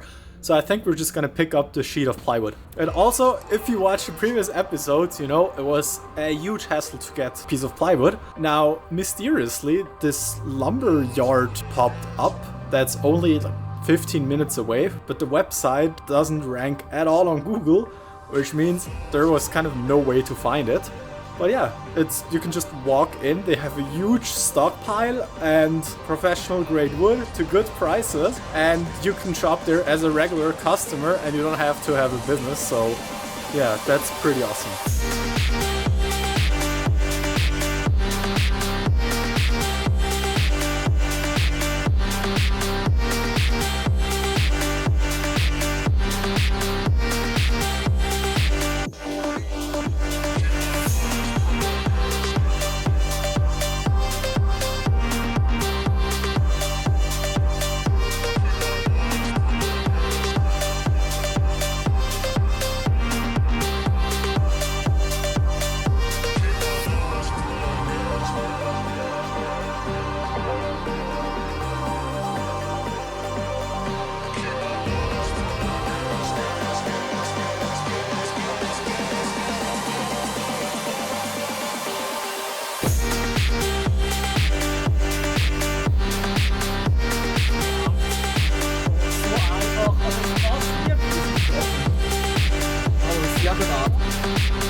We got the wood! That has to be the coolest shop ever. Let me know which of those colors you'd prefer on the build-up. I'm not sure. I might go with a color, or I might just go with the plain finish and put a clear coat on. So yeah, let me know your favorite.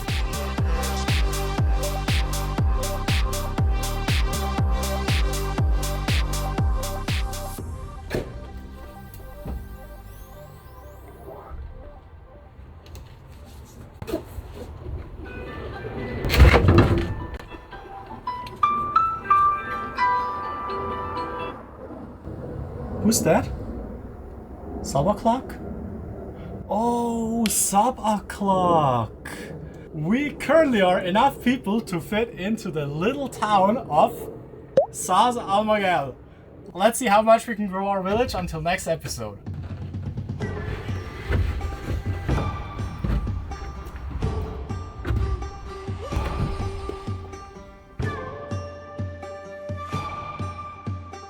That's the second piece, and you can really feel the quality difference. Apparently it's a good thing that they didn't have this plywood at the hardware store, because it's not birch all the way through for them.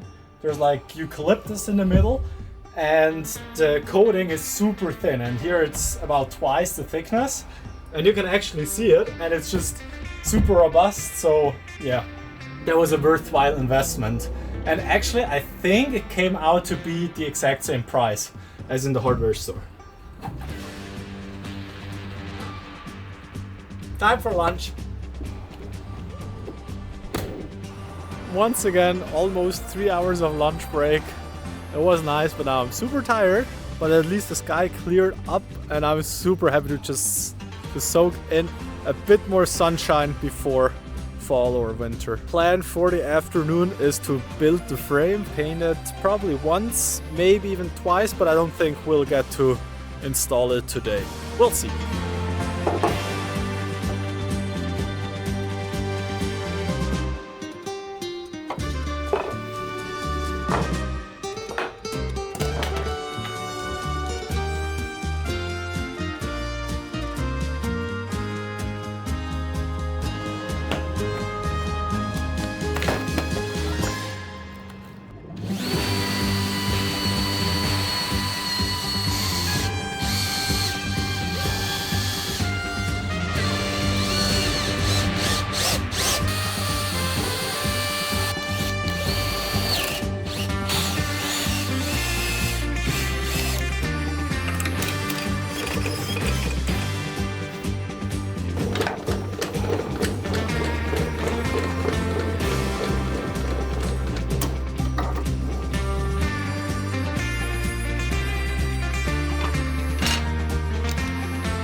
The frame fits. Now before I do the sanding and prep for paint, I want to quickly glue the last piece together.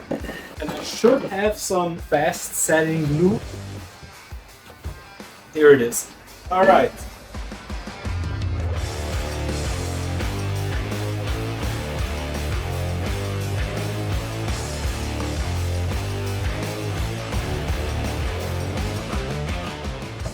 It's already holding up.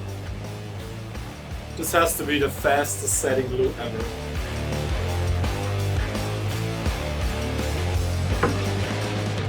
I bought some good stuff, I guess. Well, it's called Kraftprotz, which I don't know how to translate that. But yeah, look at the logo. You're probably not gonna see it's like a man. Does this. Great. Alright. I gotta charge up my batteries. And the camera ones. See you later. Rate my plate. I've got vanilla ice cream, a croissant, plums, coffee, and grape juice. Yum yum. Alright, lunch is done. Now I gotta drill the holes in the frame for the bolts that go into the river nuts that we attached, and then paint it, prep it, and glue it in. Hopefully today. It's probably gonna be in the dark, but we'll see. Alright, so it's absolutely crazy how strong the frame is, just with this glue thingy. I should have just done that instead of the screws. That was a huge mess, but oh well, you get smarter every day, right?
So just as a disclaimer, this doesn't have to be the prettiest painting job. It's just that if I ever spill some water, since there are some exposed edges, it's pretty much to protect them. Plus I have bolts through them, which is kind of a heat bridge or a cold bridge, which means there might be some condensation on there, but it really shouldn't. So that's gonna dry up for an hour, then we do another coat. But in the meantime, it's time to mow the lawn.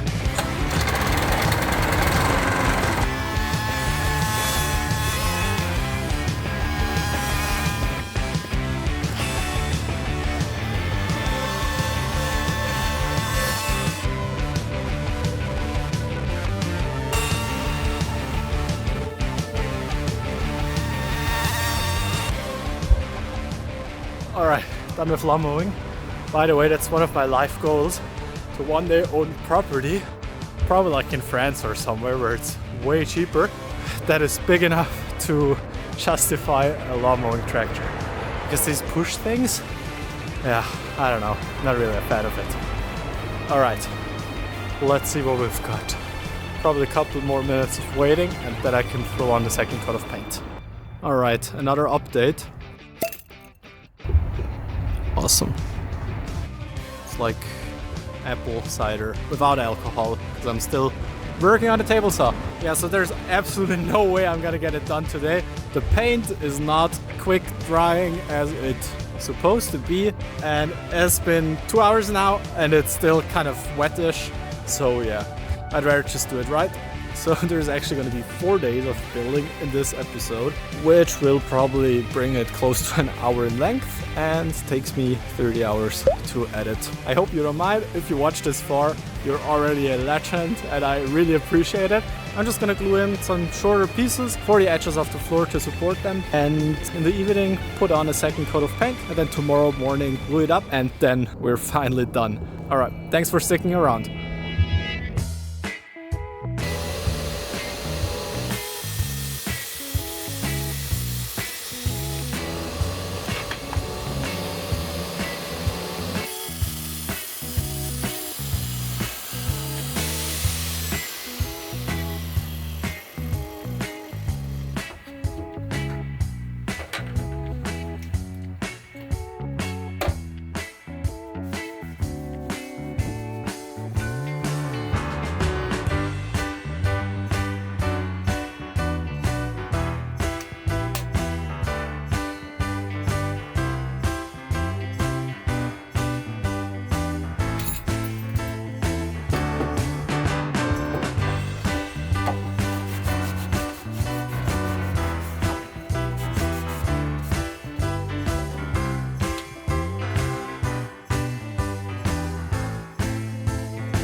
It's next morning and finally time to glue in the frame. But I also think it just started raining, so we better hurry up.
That was kind of successful. I didn't manage to fit in quite all the bolts, but I might try again once everything's dried up, but just Secret Glue alone holds up anyways. Alright, so once again, thanks a lot for watching. We'll see each other in 2 weeks for episode 8, and my bus. I gotta catch my bus in 5 minutes. See ya! I just picked up a bunch more packages. That means, as usual, there's a ton of work ahead of us in episode 8 of the Ultimate Adventure Van build. Since it's already the end of October, I really wanted to make use of the last couple of warm days with sunshine, so yeah, here we are.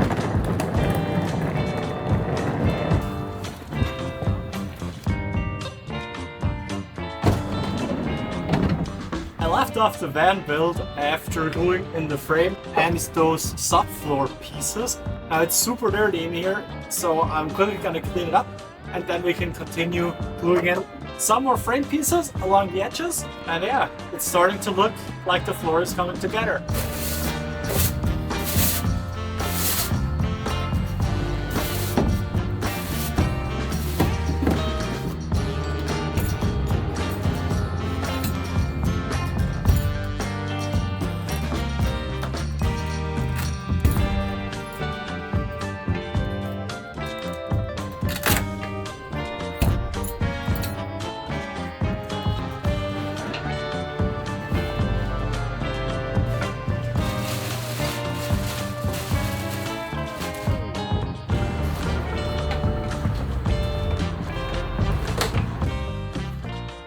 So that already brings us to opening the first package.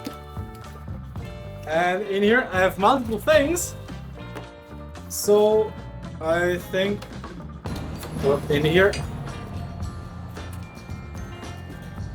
there's those are actually way smaller than what I expected. I ordered some super cheap paintbrushes because it's not worth with the super strong industrial stuff to wash them out because they're gonna dry out anyways. So yeah, but look at those, they are tiny. Oh well, I guess you get what you pay for. Then we're gonna unbox this later. It's just a respirator, and I've got a new table saw blade because the ones that come with the machines usually are just on the cheaper side and they're super flimsy. On this one there's a 24 tooth blade which works fine for ripping wood, but if you need to cross cut it's much better to go with something with more teeth. Alright, let's install it in the new machine.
So before we get cutting, let's look at the van and see where we need to put in some more pieces. So basically wherever you see wood now, the plywood will be supported.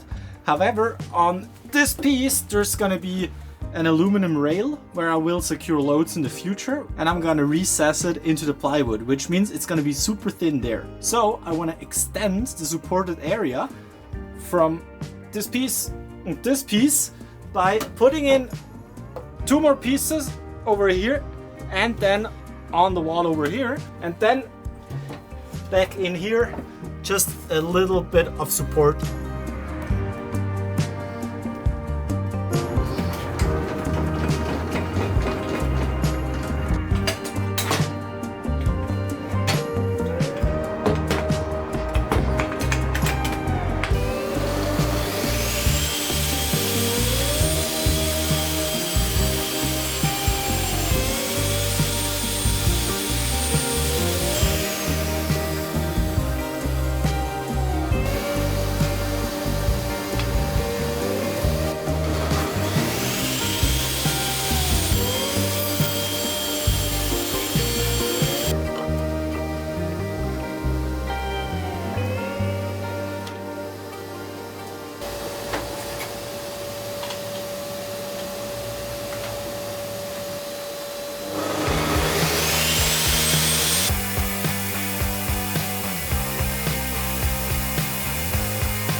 already almost 3 o'clock and I'm super hungry because I didn't get lunch yet. So I quickly want to drill out the holes for the rivet nuts and put on the metal protective paint so they can dry over lunch.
Finally time for lunch. Let's see what we've got.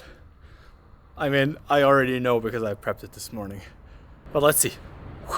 Alrighty, so we've got homemade tomato red bell pepper soup, some nacho avocado salad, flatbread, grape juice, and what I'm most excited to try, it's kind of vegan mortadella made out of sunflower seeds, so I'll give you a review in just a second.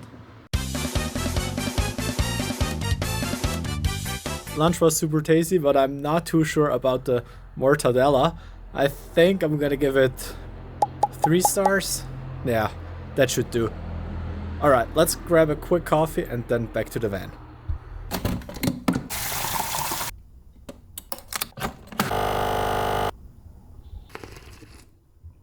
Ooh, that's hot. Okay, back at the van. Now, the sun is actually already setting in 2 hours, so I better hurry up. But before continuing with the rivet nut, I'm gonna start on this piece over here. Besides the plywood on the top, to make it waterproof, I wanna glue in a small little strip all along the back. So let's do that now.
let's see if it fits.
So I'm a big fan of those small little paintbrushes actually. I think I got 40 of them for a couple of bucks. So I'm not sponsored obviously, but I'm gonna put an Amazon affiliate link in the description so you can check them out if you want.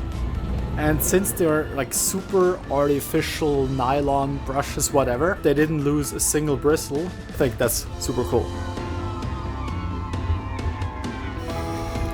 And now I actually don't know what to do, but we'll see. So I went ahead and put another coat on the front. That's totally overkill, but I like the paintbrush way too much. So yeah. Alright, and now to mix things up a bit, we're gonna open up another package, which is for the van. Well, everything's for the van, but I mean for the car. And yeah, we'll see if we find something interesting.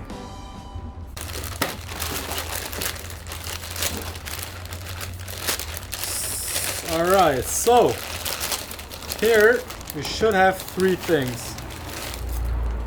I've got two super cheap headlight repair sets. It's actually kind of stupid if my head's cut off, but I guess you know how I look like by now.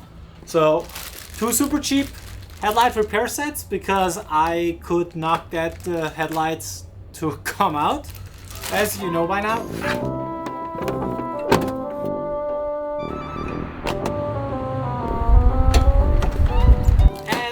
Because there are some errors on the dash, and by all means I have not really any experience with cars other than I now know that the bumper on the Fiat Doblo is screwed on like a maniac.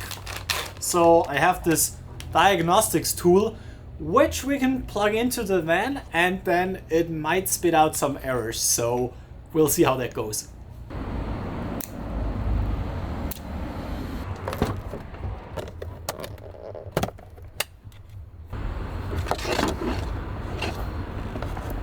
Alright, so I have no clue how this works. Probably gonna have to start the car first. Turn on the ignition. But that didn't do anything. Whoa. Okay. Let's see.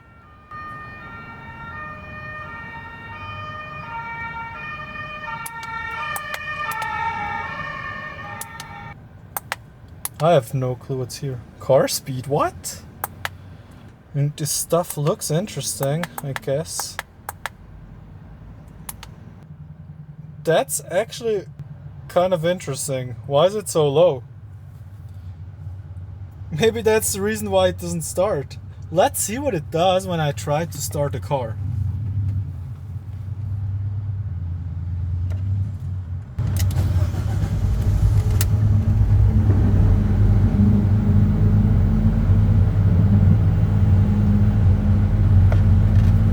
Okay, so that was cool because the car started on the first go, which didn't happen the last couple of times. But it's weird, the voltage is dropping now. but now it stays on 12.2. I have no clue what a car battery has to be at, so let me know in the comments. I have no clue what any of that means. But hey, I guess no errors. So either this little thing is trash, which it probably is, or my car isn't trash at all. So yeah, either way, I'd call that a win. With that out of the way, let's put in the rivet nuts.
Alright, so stupid me, forgot to record the drilling part, but all the bolts are in. It's just crazy how long it takes.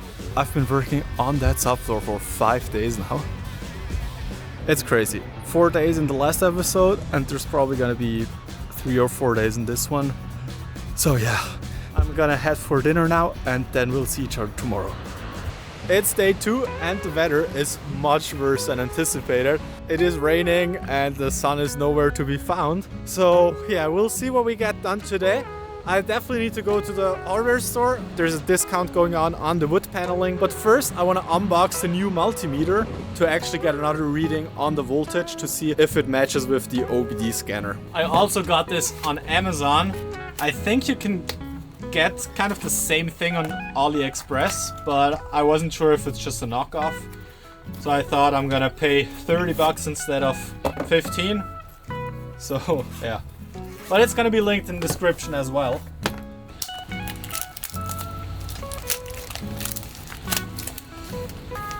Does take 2 batteries. I always love when they include them. Well, here's the first thing. They completely dented that battery. Yeah, that's a bummer. Here we go. We need to switch it to voltage DC and we can head over to the battery. So let's see how bad the battery state really is.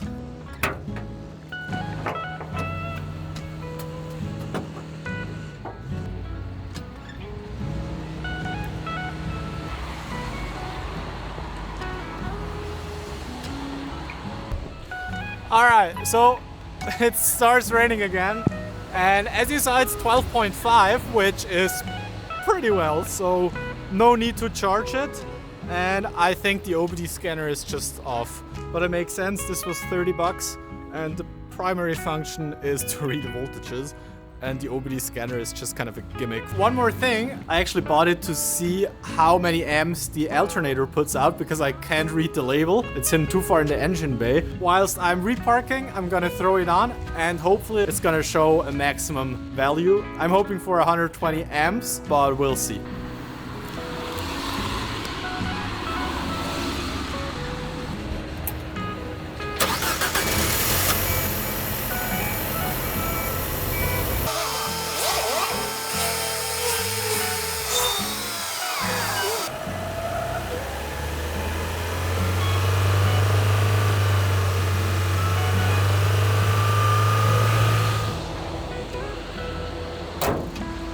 Now please don't hold me accountable, but we saw the amperage between 40 and 45 amps. I'm not sure if I did the correct reading, because from my research there's either 75, 90 or 120 amp alternators.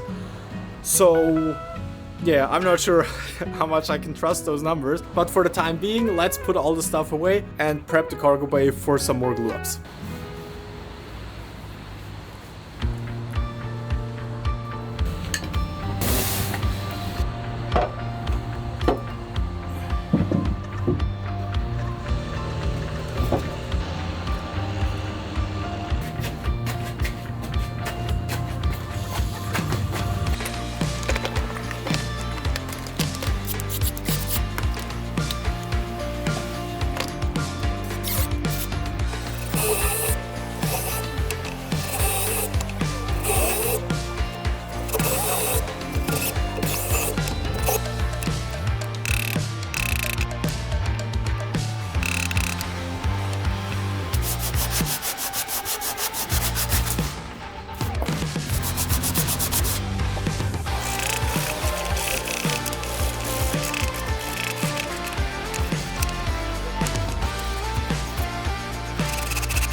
That painted, let's go for a quick coffee break, and then I'm gonna try out the headlight repair kits and fill up the window washer with some winter ready stuff, because I have no clue what they did.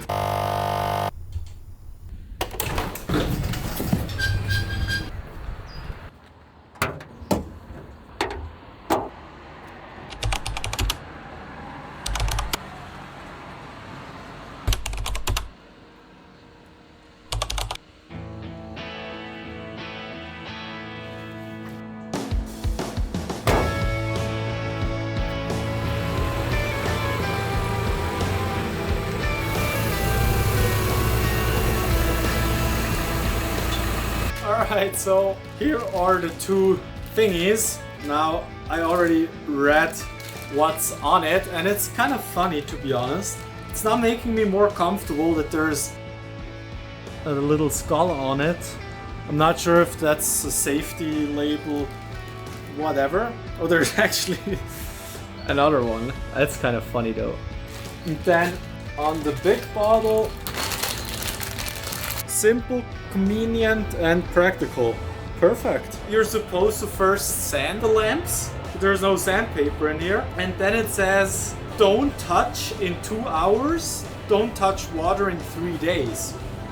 So yeah, that's already an issue for today because it's raining. I'm definitely gonna put on some gloves for this test because I don't want to lose my skin. I think I'm just gonna go with WR Moo. I just need to shake it and apply repair milk onto a microfiber cloth. But I guess I'm just gonna use the provided sponge. So yeah, let's shake this thing. And I think that's a good time to thank you all for watching this far.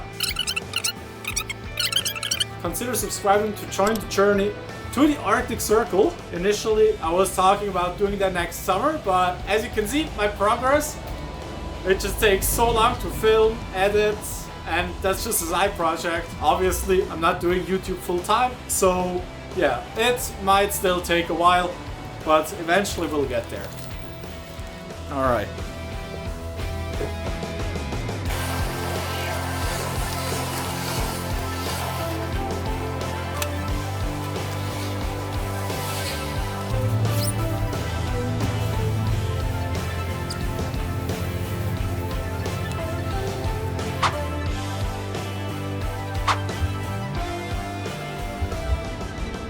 Alright, so I gotta rewatch that, but I think that worked pretty well actually. At least on the top where it wasn't super cloudy. That's kind of cool. It also smells like death, so I'm sure it does some chemical stuff I have no clue about. It's a good workout for my arm. I'm gonna keep on doing it until lunch. Still 30 more minutes, so let's see.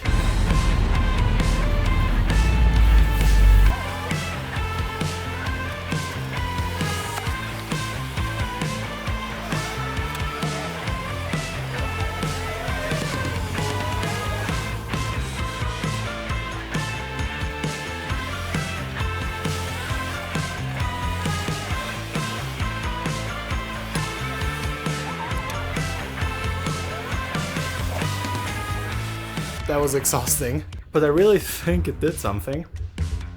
But yeah, let me know in the comments if you think it was worth spending a couple bucks and half an hour. At least it was a good workout.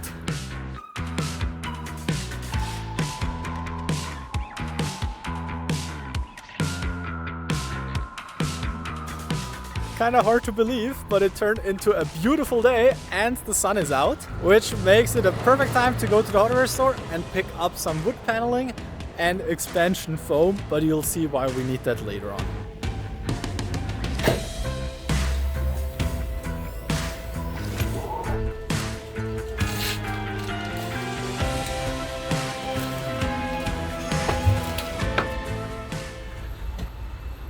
All right. Always gotta wait for the people to pass by. I'm so exhausted now. I spent about 30 minutes at the hardware store and I was already not feeling too well this morning, but now I'm just tired. So I got the wood paneling. It was on discount and I could combine some, so it was worth buying it already. And I also got some more supplies, expanding foam, tape. That was a fun deal. I wanted to buy replacement blades. They were $2.30, just the blades. But as a set with 2 knives and more blades, it was $2.50. So yeah, there's no logic behind that. Also, my car is starting to make this weird noise in the front right. And I'm not too happy about it. Probably not gonna drive my car too much anymore. And then I'll take it to a professional garage to just get it checked out, because I don't want to be a safety hazard on the road. Alright, I'm gonna go home and then glue in the last piece and we'll see how much longer I'm gonna work on it today, because as I said, I'm exhausted.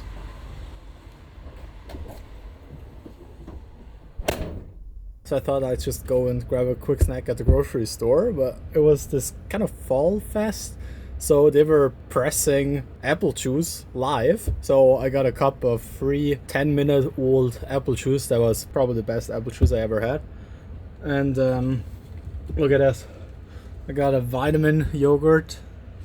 Had some new stuff. And boost and perform. So yeah, and also a protein drink. So I guess I should have plenty of energy, but still, I don't know. I'm super hot and I think I'm just kind of on the verge of getting sick. So we'll see how much more I get done today. Also, let's give this a try. But yeah, we'll see how that tastes.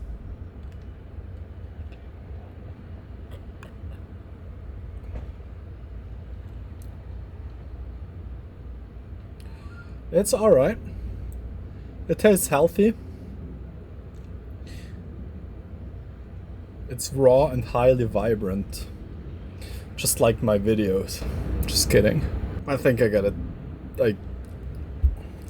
stop recording, otherwise I'm gonna talk too much stupid stuff.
That went in nicely, but now I'm so done. I gotta go home, recharge my batteries.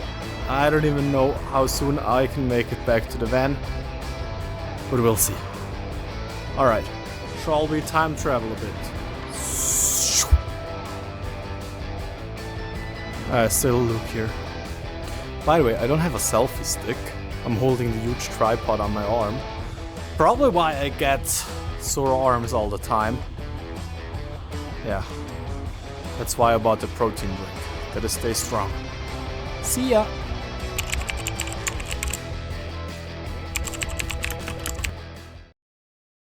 Welcome to episode 8 of the Ultimate Adventure Van build, where I'm gonna turn all of this into the most versatile camper van floor.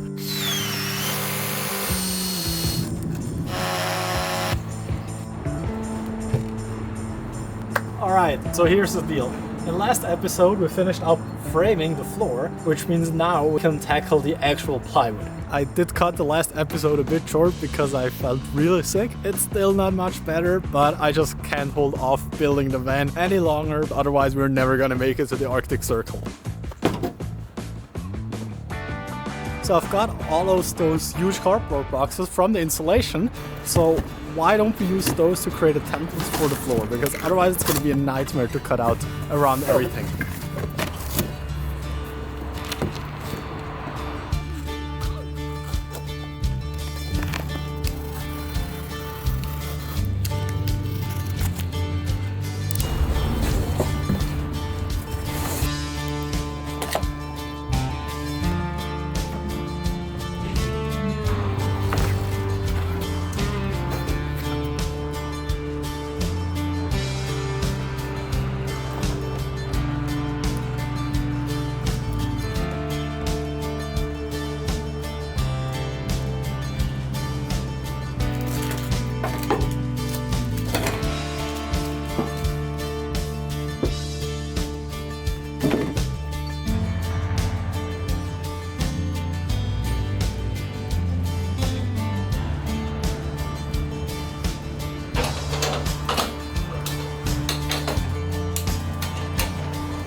I got the cardboard fitted in there. However, it's super flimsy and I'm not sure how I can fixate it so it transfers nice on the plywood, because yeah, it was $300 and we only got one try. I'm thinking about using the fast setting glue. Then we're gonna cut it out a tad on the bigger side so we can still make some adjustments.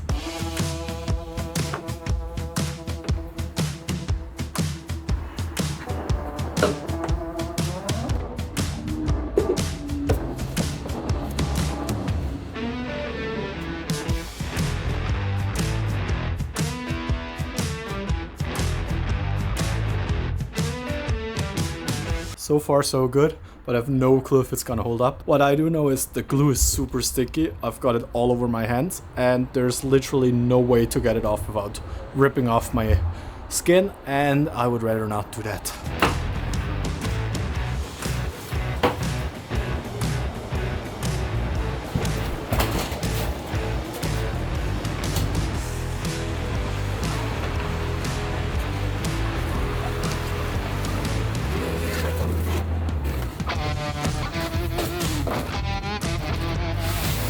That actually worked out way better than I anticipated.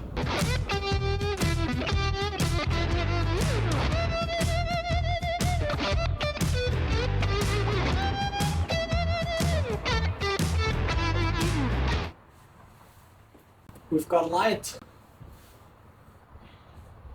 It's actually 7 p.m. I'm super tired and it's Halloween today, so I hope I don't get spooked by any kids.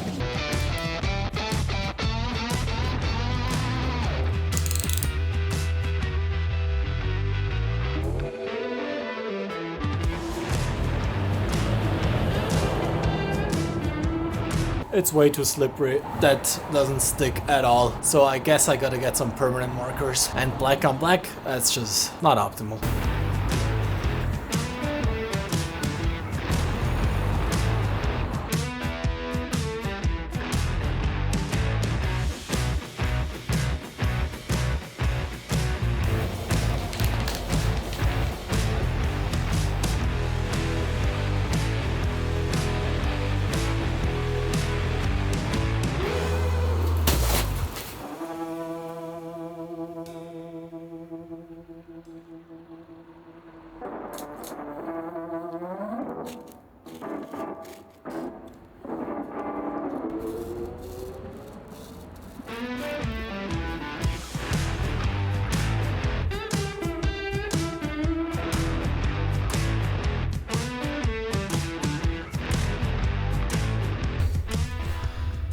Alright, I'm tired. And yeah, I think we'll call it a day. See you tomorrow. Good morning. So the pen didn't work at all yesterday, which means I gotta figure out another way to transfer the template onto the plywood. But first, let's quickly have a look if the paper actually matches the car.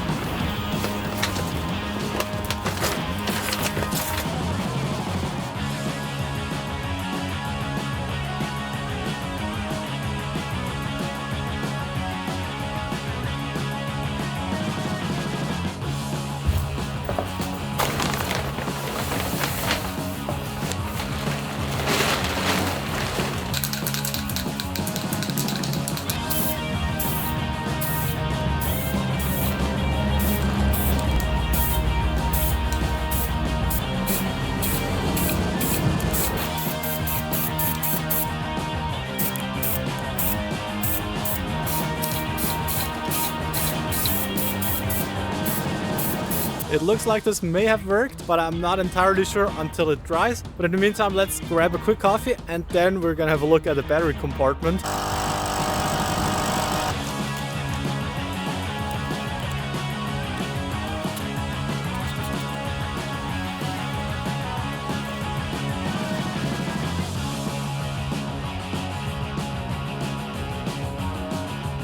Now I did check how good the paint stays on. It kind of worked, but I can still just rub it. Here it doesn't work, wait. Here I can rub it off though. No, I can. That's awesome. I'm gonna grab my new jigsaw, we're gonna unbox it, and then let's get to cutting. Alright, so first time I'm gonna open up the new jigsaw. A little guide for the front.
Sun just came out big time, so why don't we pull everything out of the carport and get on with cutting out the floor out here so I have it a little bit easier with cleaning it up.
Yesterday's sunset was absolutely beautiful. Now on day 3 of this episode, yeah, there's no sun to be found and the temperatures are much lower, but yeah, I've only got about 5 hours to work on the van today. And also I just realized, I think in the intro I said it's episode 8, which is wrong, it's episode 9 of course.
Now it's time to router everything out.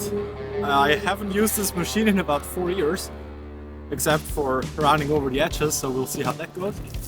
First, I gotta fill up my battery and have a little croissant. Cheers.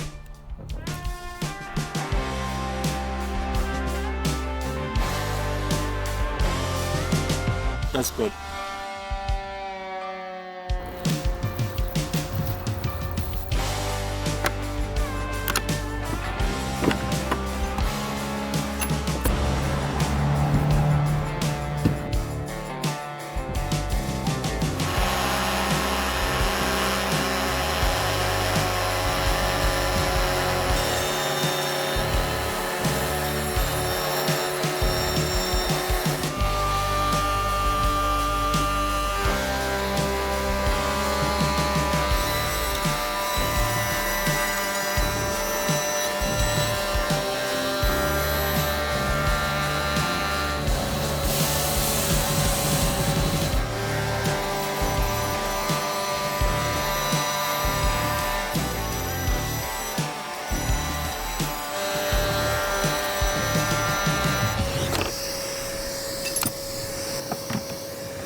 Now that took way too long, but I'm super happy with the results. They sit perfectly flush and I wouldn't even have to bolt them in. They sit so snug. Now the only thing left to do with the plywood is to paint the now exposed layers, and then it's actually good to go for the installation, but that will have to wait a bit.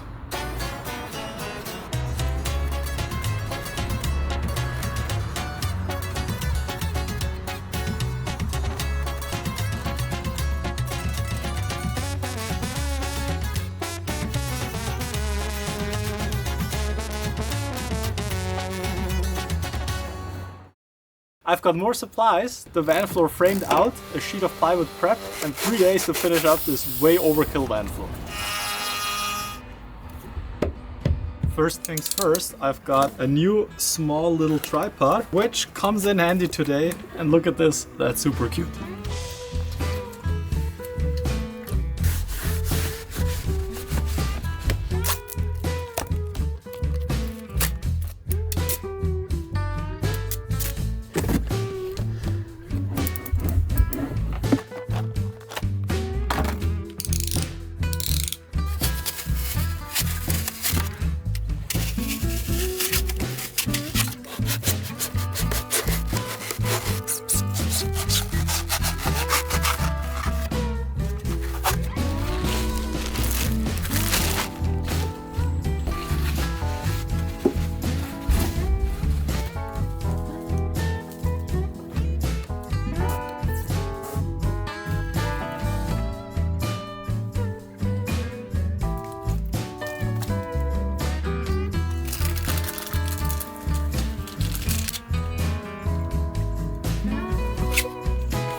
That's it for insulating the sides of the battery compartment. Now there's a huge mess I'm gonna clean up quickly, and then we're on to carpeting it. And I've never carpeted before, and I hear it's quite difficult, so that's why I thought let's just start with the battery compartment. No one's gonna see what's in there, so it doesn't really matter how it's gonna look. Those 2 packages are for the carpet. It should be a bit stretchy. Yeah, very limited. Okay, that's gonna be interesting.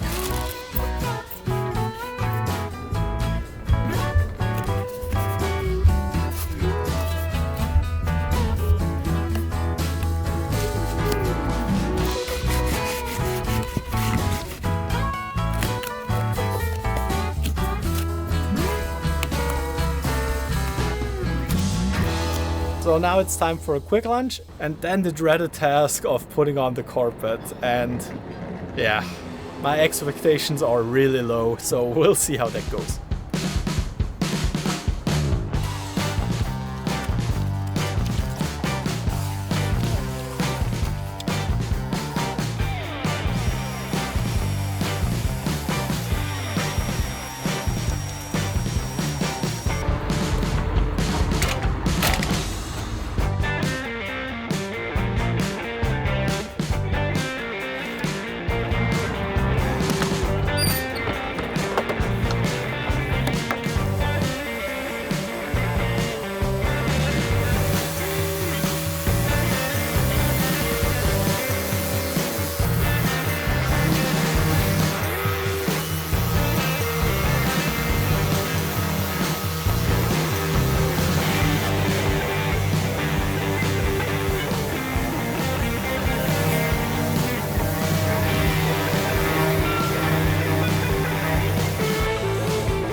One more quick coat of paint on all the edges and then we're ready to put the carpet in. I've watched a tutorial over lunch and pretty much 90% of the comments were along the lines of the only thing I learned is I'm never gonna do this on my own.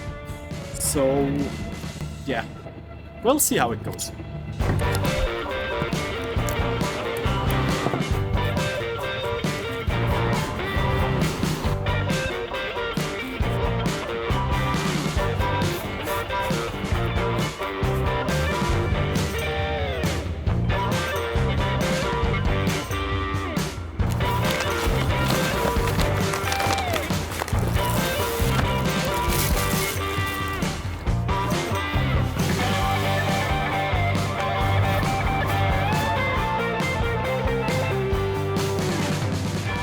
Alright, I'm ready to carpet, or let's say as ready as it can get.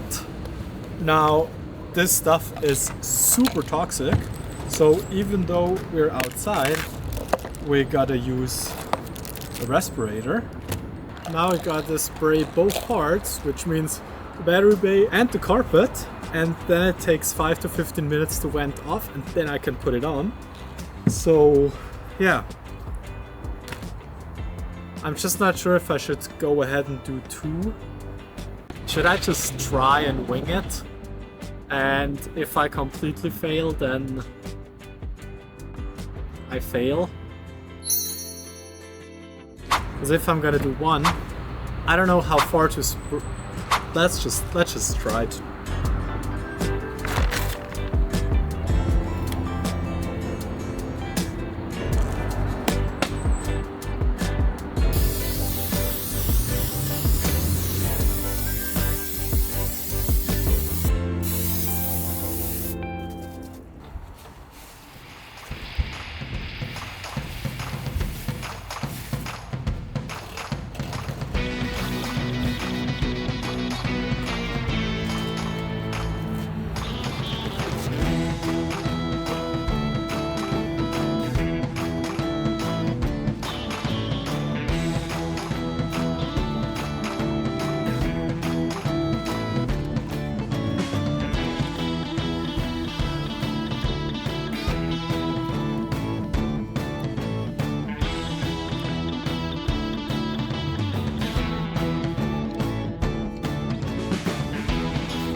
Alrighty, I am done with the carpeting. Now I gotta say, I'm quite impressed by the result. I didn't expect it to come out nearly as good. Now it doesn't even come close to a perfect job. The cuts aren't lining up perfectly and there's some bumps here and there. But all in all, it looks way better than expected. Now we really gotta hurry up with putting everything away because in 20 minutes I have a bus to catch to the hardware store to get some more screws to fasten the plywood to the frame. Day 2 of the floor installation, and on today's to-do list is insulating everything, and that's gonna be a lot of work. Also, I'm back on the parking lot and today it's quite soggy and everything's wet, so that doesn't make working on the van any easier.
So I managed to get quite a lot done. It's already 2 p.m. though, so I want to head home, get some lunch, and then I just have to finish up the middle row, and then I can finally glue in the plywood.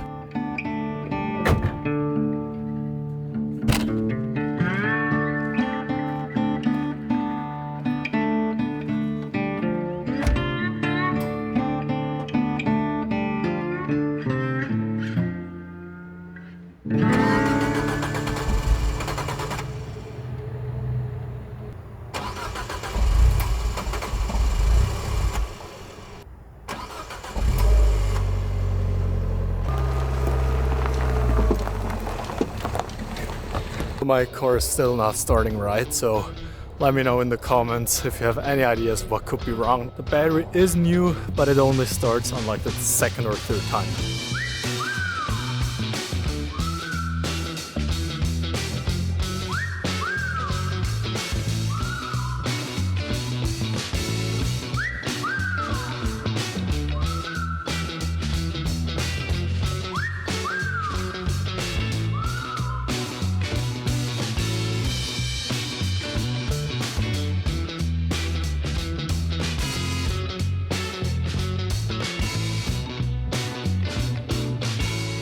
We are done with insulating. Now I just need to put on a small little strip around the edge, and then finally it's time to glue in the piece of plywood.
I am so done right now. Thanks to mom's help, it only took about 50 minutes from laying the first bead of glue to the last screw. Overall, I'm super happy, and the feeling in the van is already much different. It just feels a bit more completed. So now the only thing left is cleaning everything up, and then I'm so looking forward to my shower and the warm bed. I have no clue how many days later it is now, but it's super cold. And today it really is finally the last day of the floor build. We're gonna make 2 little plywood pieces for the battery compartment and put the aluminum rails in.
Time for a quick lunch break. Now, before finishing up the van floor and gluing in all the stuff, I just quickly wanted to take the time because it's episode 10, to just thank you all for sticking around. Initially I wanted to get the floor done in like 1 episode, and now it took me I think 4 or even 5.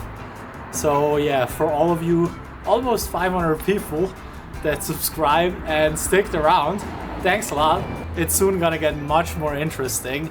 We'll have the electrical, insulating everything, framing everything out, putting in the vents. Also, thanks a lot for all the comments and likes. That really motivates me to keep going. One thing I wanted to talk to you about, up to now I had a 2-week upload schedule, and I really don't think I can sustain that, simply because of the weather. It's getting really cold, and most of the upcoming tasks require gluing stuff in, and I really can't do that if it's below 0. So I'm just gonna leave it open when the next episode is gonna come out. And in the meantime, I'm gonna do much more research and order everything I need to continue with the build. So thanks a ton for sticking around, and if you haven't already, consider subscribing to join the journey to the Arctic Circle, and give the video a thumbs up to let me know I'm on the right track.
Alright, so that's it with the floor. I think it turned out super cool. There's only some minor details left, but that can wait for later episodes. I might have gone a bit overboard with this one, but let me explain. Once I'm done with my van build, I want to go explore lots of places, and my biggest fear of that is being woken up at night by someone trying to break into my van. So here's what I came up with. I found this ridiculously loud air horn, which I want to mount to the truck, so if someone tries to break in, I can just blast full power and hopefully scare them away. To power this, I obviously need compressed air. So I got the strongest 12-volt air compressor I could find, which by the way was incredibly expensive. So hopefully this works out. Now to connect the two, I got some air hoses, and since the compressor should be way stronger than the air horns, I got a pressure regulator. And to power everything, for now, I'm gonna use the old car battery. So we've got a plan, so let's start by charging the batteries.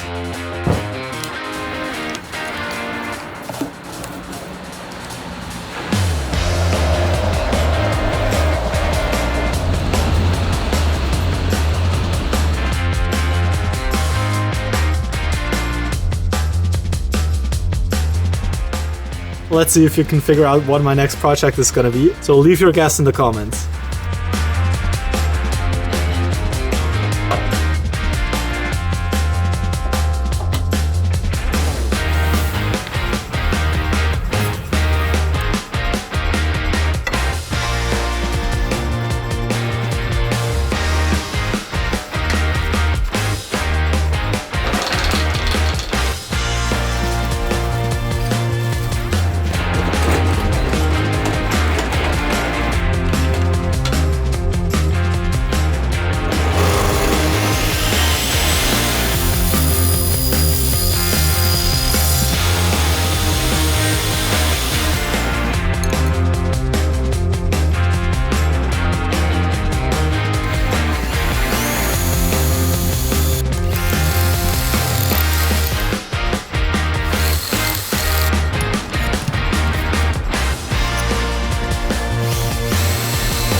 paint is gonna take a while to dry since it's only about 3 degrees outside.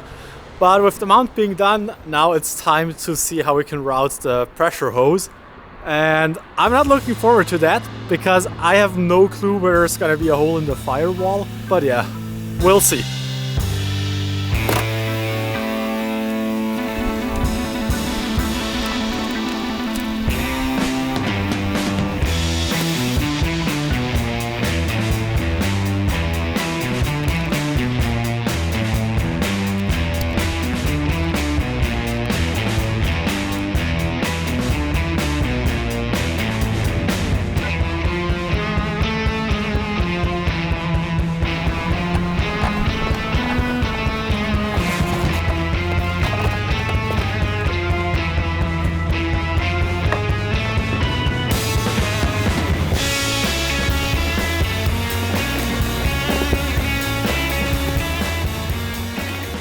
So I got the pressure hose from the back to the front, but that's about where it ended. I spent more than an hour off camera trying to find a hole through the firewall to the engine bay, but I couldn't find a single one. And it's starting to get cold. So yeah, recurring theme. I don't know what to do. Now, you might be wondering what this little thing is. That's a magnetic valve, which means air is coming in here, and then if you hook it up to 12 or 24 volts, it opens up the valve and it starts to horn. That seems to work great. Now it's time to hook everything up and then try a compressor and blow some stuff up. Like, not blow stuff up, but blow stuff up.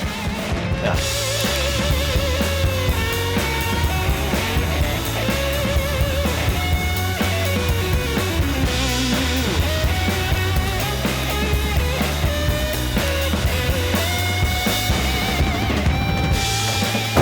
So this was the most powerful 12 volt compressor I could find. It draws 45 amps and it has a max airflow of 160 liters per minute, which means on the road I could use it to fill up the tires or inflatables. I could blow out the van if it gets dirty, or just use air power tools. Don't ask me why I would do that on a camping trip, but I mean, you never know, right?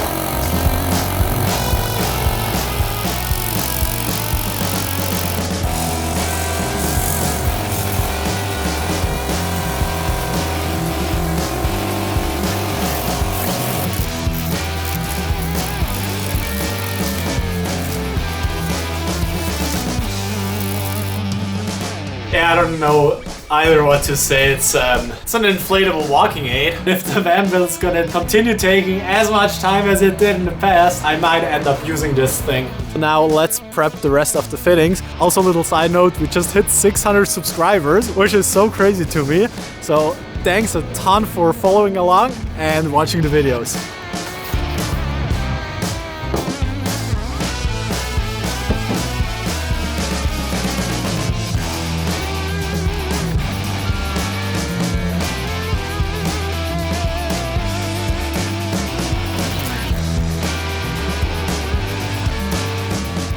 Well, now that's disappointing. I thought I got the right adapter. I checked with the compressor we have at home and it works, so this seems to be some proprietary stuff. I guess that marks the end of the day then. I'm gonna order some parts and we'll see each other tomorrow.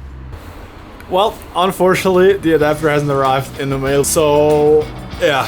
I think today we're gonna continue installing the horns.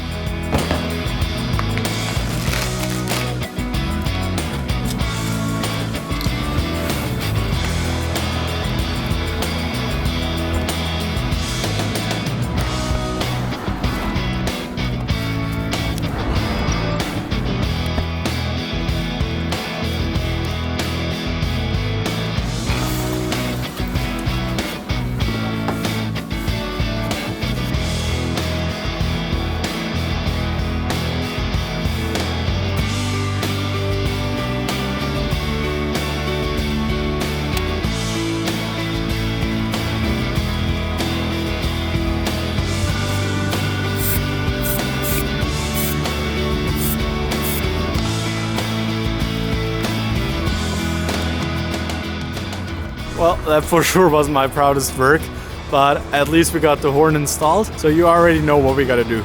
I also did have a quick other look at where we could route the cables through the firewall, but no luck. So the only thing I could find down here was an old parking ticket.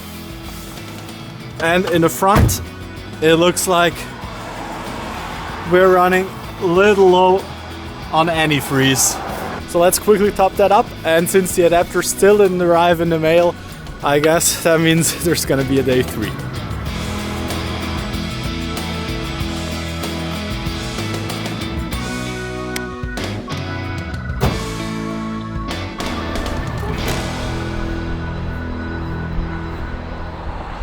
Three days later, and look what arrived in the mail. Now, it's super cold today and raining. Tomorrow's Friday, and I want to get the video out by then. Alright, let's get the air compressor set up and then finally try out the horn today.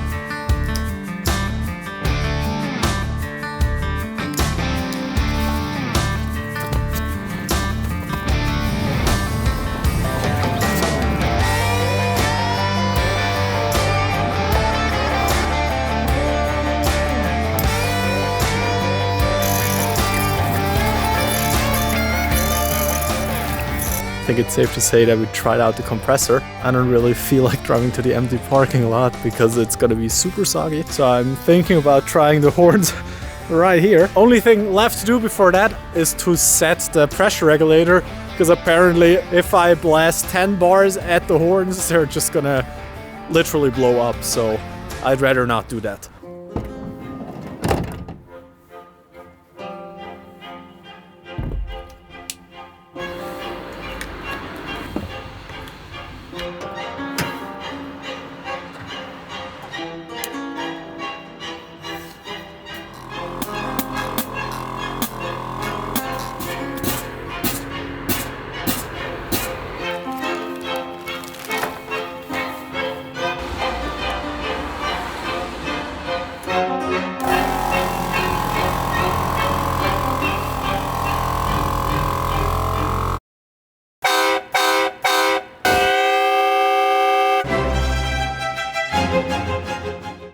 I gotta admit, I'm pretty nervous about this episode because we're gonna cut 2 huge holes in the roof of my van, and I don't really feel like I'm prepared enough for that, but I don't have a choice. To decide on the placement, I need to first put on the roof box to see where there's enough room for the vents.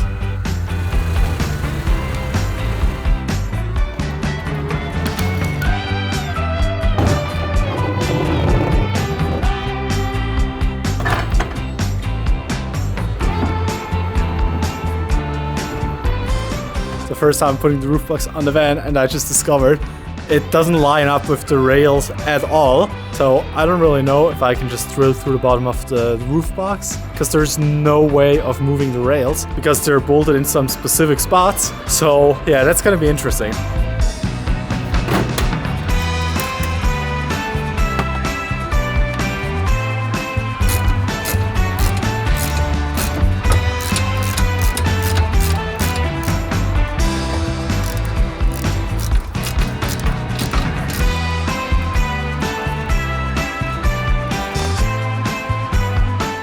Looks like there's more than enough room, so let's unbox the fans now and let me talk a bit about the plans. So basically I had 2 options for ventilation. I could get a big skylight / roof vent or some smaller exhaust vents. Since I'm not going to be spending much time in the van during the day, I don't really need more light in there. And since the skylight takes up a lot of space on the roof, I went for 2 max air dome fans. They are super efficient, run on 12 volt power, and the cool thing is they even work in the rain. When driving, they are fully closed up and barely visible from the outside. Having 2 of them gives me a bit more airflow, and if needed, I can have one of them blow air out of the van and the other one let air in. Now unfortunately, there are some uneven spots that fall right where the hole has to be, but I've got something prepared for that. So let's see what's in here. Now in ideal worlds, there would never be any leakage. But if there is, I don't want to have the van sitting in a wooden frame. So let's pull out some tools and make a lot of plastic donuts.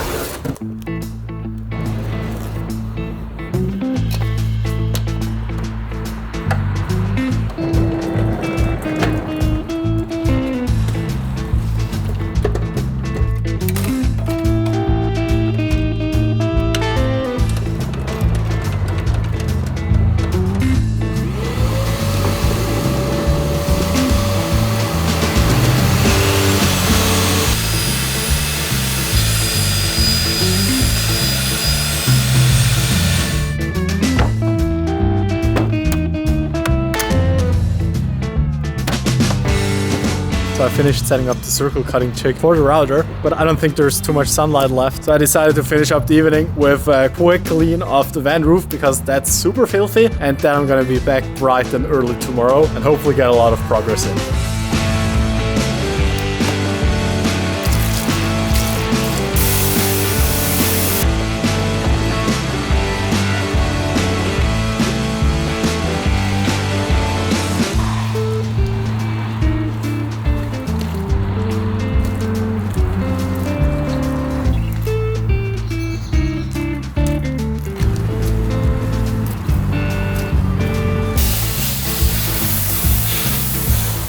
See you tomorrow. I'm back. It's far too early and really cold, but enough whining. We got a lot of stuff to do today, so let's get back to cutting the donuts.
That worked pretty well. Now the only problem is I need 10 of those and it's super messy, but oh well.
Right when I got done with cleaning everything up, my grandparents brought me some homemade pumpkin apricot cake. That makes for a pretty decent breakfast, I'd say. On another note, just yesterday I picked up the van from a mechanic, and I'm not gonna go into any detail in this episode, but in the next one I'm gonna talk about everything they did.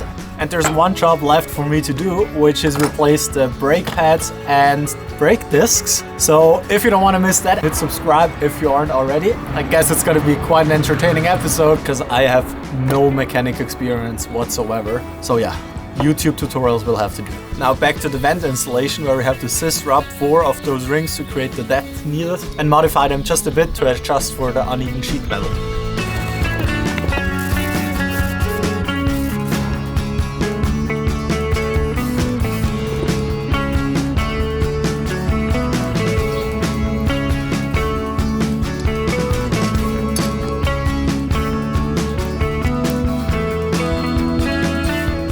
Now on to my most feared part, figuring out where exactly to put the vents and marking the holes to cut.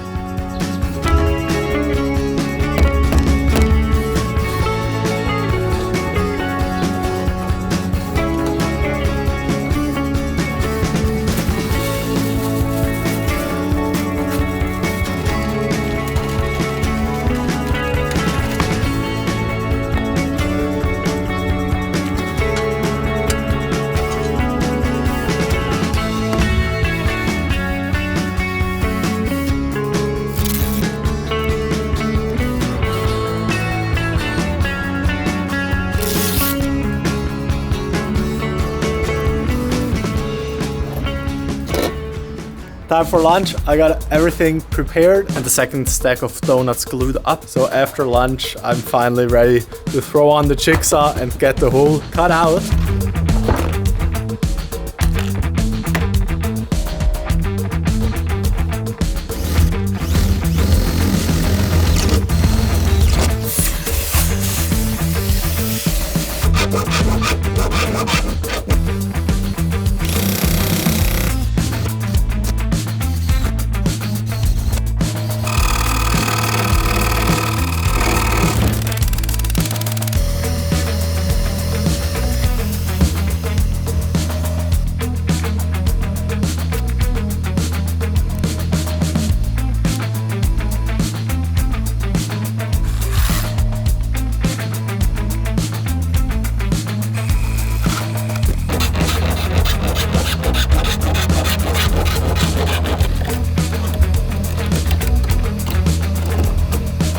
Now that was super sketchy. I really hope the second one is easier. I kind of messed up with the jigsaw and I broke 2 blades. Now on to the second vent. It's already 2 p.m, which means about 4 hours of sunlight left, so we better hurry up a bit.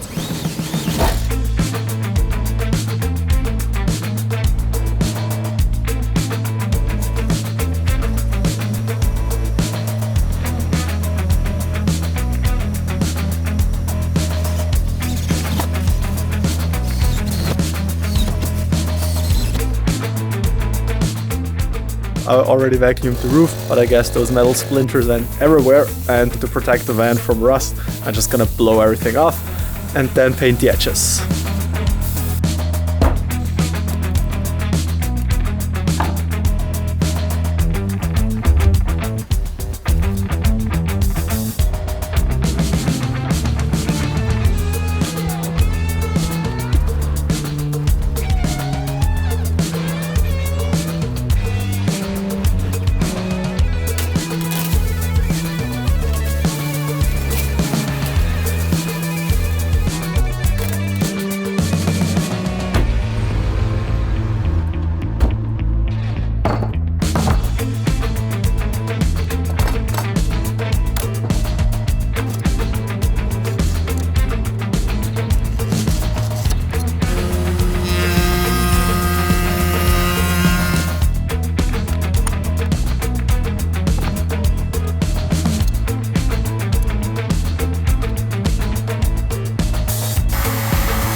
I always tend to be overestimating how long the days are. I'm gonna finish up the day with gluing in those rings, and then tomorrow it's gonna be day 3 of the install. Also, I think my dad said there's a ton of wood he brought home, so I might get the wood splitter going and make some firewood.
My van's all frosted up, so not the best conditions to glue up any more of the vent insulation. I pulled it into the garage, and we should provide some pretty decent conditions with the space heater.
Well, I guess I gotta go to the hardware store again and buy more clamps because 4 just isn't enough. And I really don't have time and patience to wait for it to dry before doing the second vent. Also, the provided screws are super short and they won't reach through the stack of plastic donuts, so I gotta get some screws as well. Now that was interesting. I want to get smaller ones, but those were half the price of the ones half the size, so that's a no-brainer. And I got the screws and also some brake cleaner for next episode.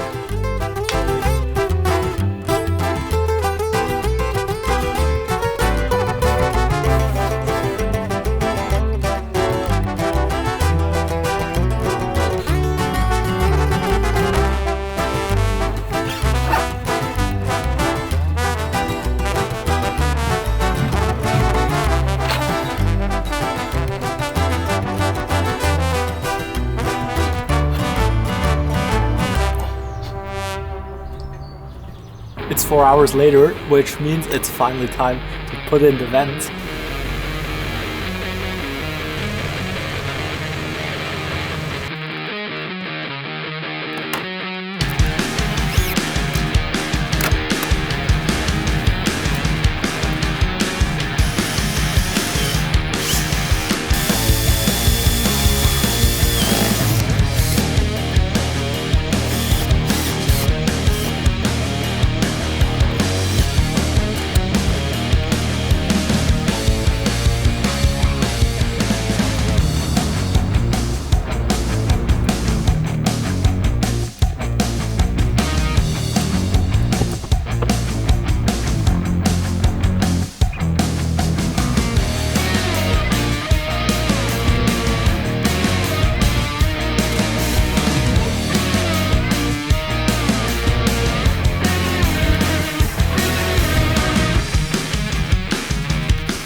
The van spent the last couple of days in the warm garage, so the Sikaflex could cure properly.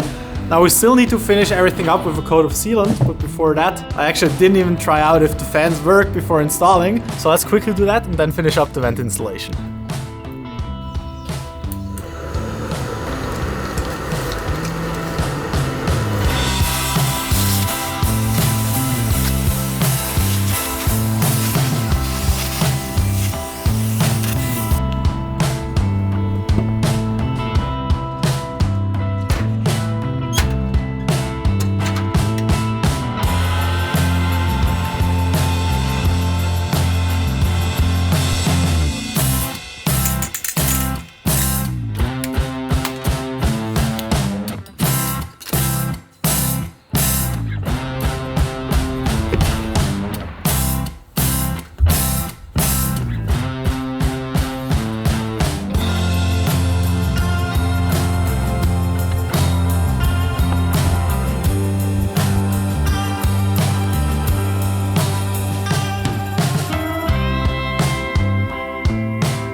Thanks a ton for watching. I'm super happy with the results, and I'm gonna see you in 2 weeks. I have no clue about mechanic stuff, yet here I am trying to change the brakes of my van using ChatGPT. But first, let's see how I ended up here. So I just picked up my van from a mechanic after getting some stuff fixed. The only thing left to do was replace the brake discs and the brake pads. So that can't be too hard, right? So I went online and asked ChatGPT to write me up some detailed instructions. So here's what we got. First, a detailed list of tools and materials required. And let me tell you, after hopping on Amazon and ordering all of those things, I don't think I'm gonna save any money, but at least it should make for some pretty entertaining content. And in the end, I've got some tools. So here's what we need. A jack and jack stands, wheel chocks, breaker bar, torque wrench, ratchet wrench and socket set, flathead screwdriver, brake caliper wind back tool, rubber mallet, wire brush, bungee cord or zip ties, penetrating oil, new brake pads, new brake discs, brake cleaner spray, anti-seize lubricant, thread locker, gloves and safety glasses, and paper towels and rags. Looks like we've got everything, so now on to step 1. Loosen the wheel bolts, check up the car, and remove the wheel.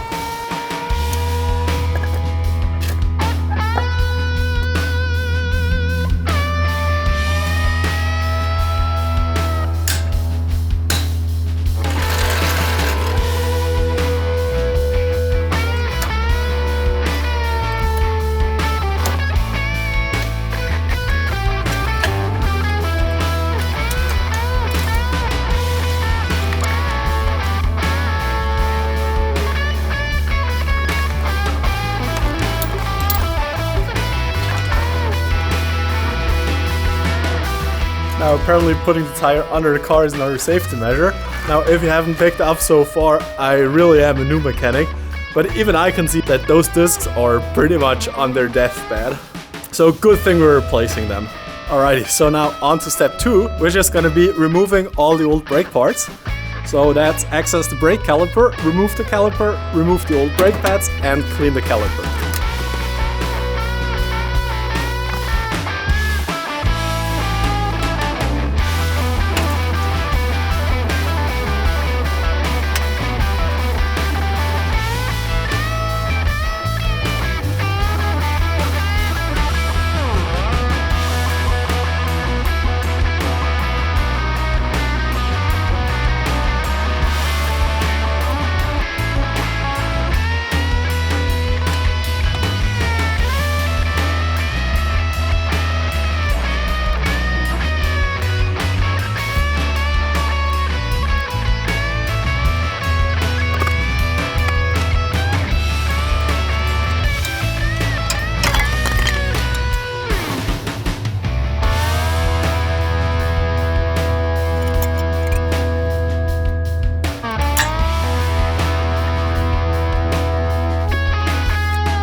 Time for another problem. I figured out that the Torx set that I bought is for 3/8 inch.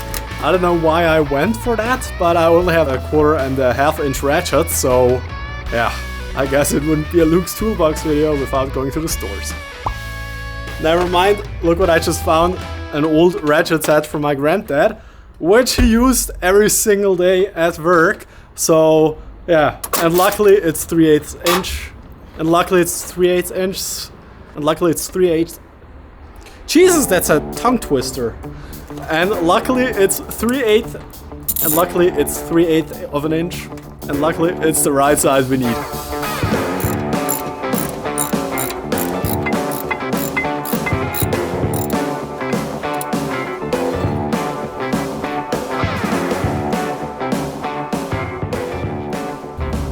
Turns out I kind of skipped a step with removing the old brake disc, which would have been step 3, namely removing the caliper bracket, the disc retaining screw, the old brake disc, and finally clean the hub.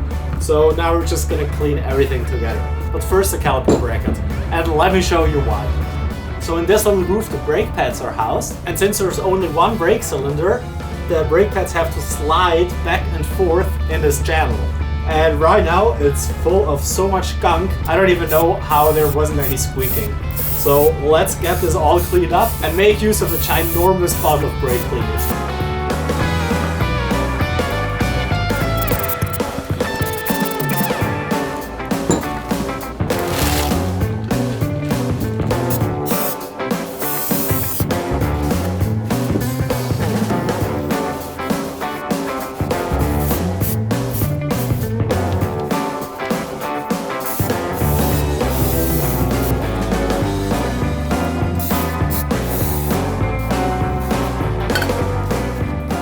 Everything's clean now, so on to step 4, installing the new brake discs. Then step 5, which is installing the new brake pads and resetting the brake caliper piston.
Now that went together like a charm. So now the only thing left is step 6, which is reassemble the wheel and tighten them to spec.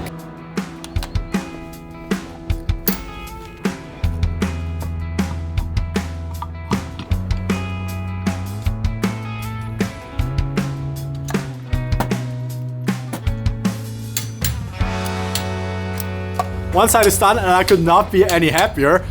I don't want to bore you out, but it wouldn't be complete without showing the second side. So I turned to ChatGPT again and oh well. Suggestion is throw on a time lapse and tell some van jokes. So here we go. Ferrari owners have carbon ceramic brakes. I think I can brakes. Remove the black wrap around the windows. I think I accidentally undressed my van. It blushed, I swear. Used leftover wood from the van build for a mosaic tile table. So technically, my living room is made from structural integrity and regret. Tried to change the headlights. Headlights said no. We're in a toxic relationship now. I ghosted them by driving only during the day. People ask if I insulated the van. Yes. With desperation, caffeine and emotional resilience. My van has more riv nuts than friends, but at least the riv nuts are supportive. Every time I fix something on this van, another part files a complaint. Ah yes, replacing the brakes, because apparently stopping is important. I named the van Doblo the Explorer, but all it explores is my patience. What sounds like a jet engine but moves like a depressed turtle? My van. My van is a Fiat Doblo, which is Italian for structural uncertainty. I'm genuinely so sorry for what you just had to listen to. It's never gonna happen again. I promise. Now I'm gonna take the van for a quick spin, and if I did everything right with the brakes, we're gonna see each other in 2 weeks for the next episode. See ya! Did you know that Ikea sold roof boxes a couple of decades ago? Well, I sure didn't.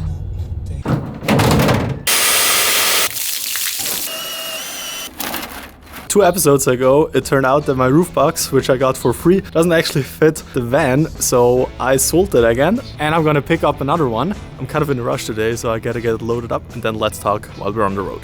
Alright, so here's the deal. After having this ginormous roof box sitting around for a couple of months and figuring out that it didn't even fit, I sold it online to this guy living over 100 kilometers away. It looked pretty rough after the winter, so I had to give it a quick clean. Luckily for the buyer, the Ikea roof box I found online was pretty much halfway to where he's from. So I offered to load up the old box and meet him at a gas station near the Ikea box pickup. The roof box is in the van, so let's get going. Now there was one big problem. There's no way of fitting both boxes in my van and the roof mounts aren't ready. So I really depended on this guy to actually show up. Otherwise I'd be stuck an hour away from home without a chance of loading up the new box. So we arranged that I'd call early this morning to confirm pickup. Well, here's where the problem started. He didn't pick up his phone or answer my many texts for almost 2 hours. Since I've had so many problems with buyers on this app, I eventually decided after a dozen missed attempts to leave the box at home, making sure to give him a heads up where to pick it up and hope he didn't completely ghost me. And just when I arrived at the Ikea box pickup, he got back to me. Oh well, what a weird guy. He just texted me that he was in fact at the gas station. But yeah, weird stuff.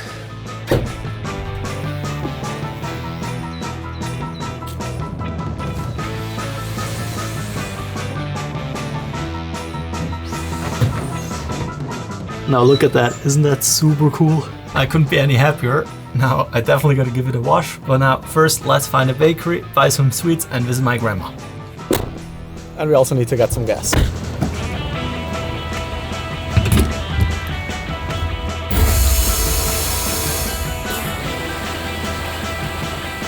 Just got a call from our neighbors, so apparently the guy made it back to our home and picked up the roof box, but yeah, that was an ordeal.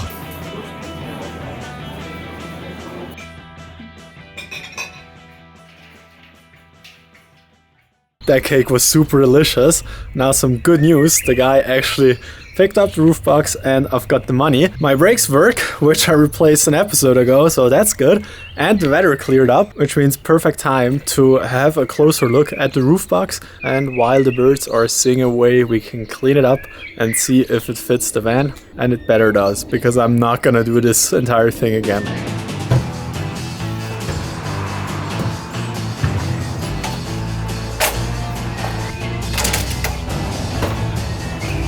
I haven't looked inside at all so far, so I'm pretty excited to see what's in there.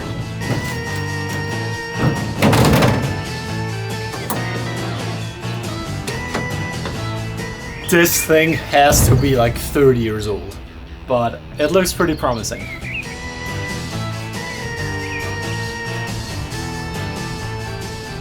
There's no way. I was so happy about the box, and now I realized it's broken. Why can't these people just be honest for once? It's so annoying. Look at those cracks. I don't even know if that's worth fixing it. Alrighty, so not the best case, but I think it's repairable. But that means I've got myself another side quest. And once again, that will mean this episode is gonna be multiple days, but at least in the end I should have proper roof box. I'm still gonna give it a quick wash and then put it on the roof of the van, then cover everything up with a new tarp I got because it's gonna be super rainy the next couple of days and there's already algae growing on the roof and yeah, I'm not a fan of that.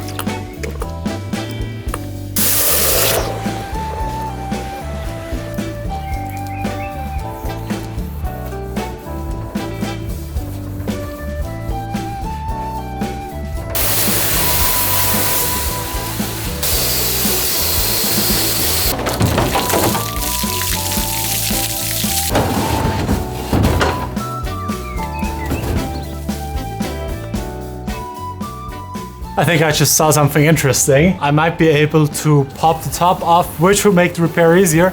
But first, let's put it on the roof because I have a feeling I'm gonna repair it and then it doesn't fit. So, why do these things keep happening to me?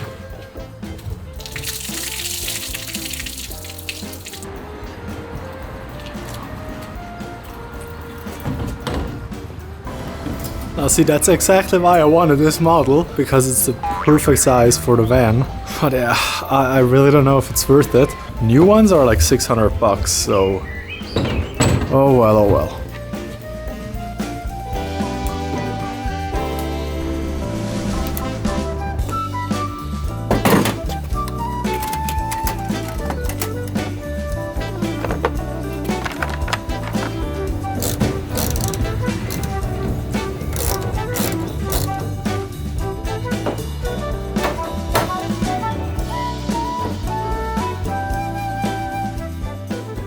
Alrighty, time for a talk.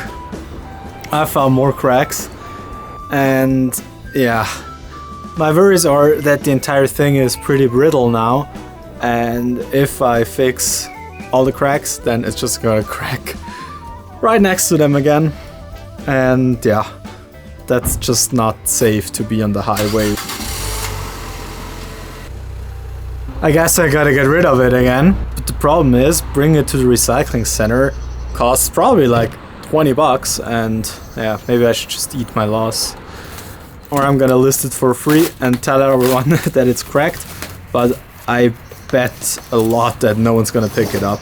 What bothers me even more is that now pretty much the entire episode is worthless, so I gotta come up with a plan for the second half of this video. I guess I'm gonna go home now and then come back another day and do some repairs on the van and just some other minor stuff. So yeah, I guess that's it. Well, today really was a disappointment. See you in a bit. Now, as if the entire roof box thingy wasn't already enough, I got pretty sick the last 2 weeks, so I couldn't work on the van at all. But now I'm back on my feet and I've got a plan for today. There's a couple of things we can work on today, such as putting in another roof opening to route the solar cables through the roof, and also working on some cable channeling and other bits here and there. So we can for sure check off lots of stuff on our to-do list today. But let's start with the solar cabling.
While that's drying up, let's have a look at the ceiling vents.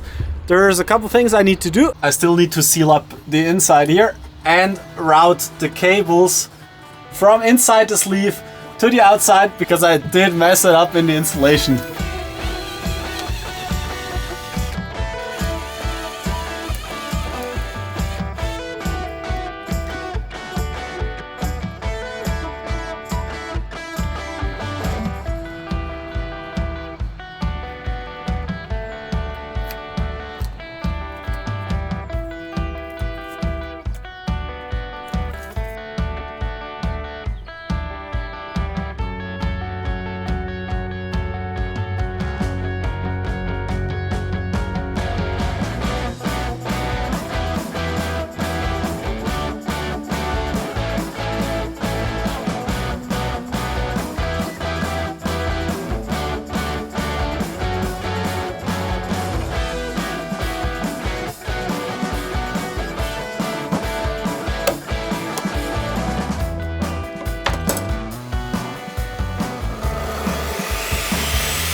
I'm super hungry, so let's grab some lunch before I gotta mow the lawn, and then it's back to finishing up the solar cable mount.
Don't worry, I'm still gonna put a white coat of sealant over that. Pretty happy with how it turned out. Now on to the next thing, running the conduit. You might remember the episode where I put in the truck horn and I just could not find a hole through the firewall. So I had a mechanic friend have a look at it as well, and I was quite relieved to hear that there really isn't any hole. So I didn't mess up for once. Now I had him drill one though, so we can finally run the conduit, which will be for the alternator charging. And we also have to rerun the pressure hose for the air horn, because now that goes through the other side. So that's gonna be quite a job for the afternoon. You might see it if I zoom in all the way, but I'm not sure. And here it is from the inside. So let's put in a rubber grommet and then figure out how to get the conduit through there.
Now, besides it working super well this time around and looking really nice and tidy, good news, someone's coming to pick up the roof box.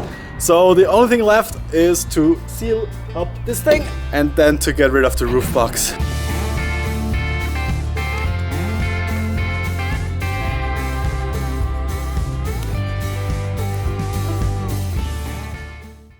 I want to take my van for the first night camping in the next episode, and I guess it's safe to say there's quite a lot of stuff to do before that.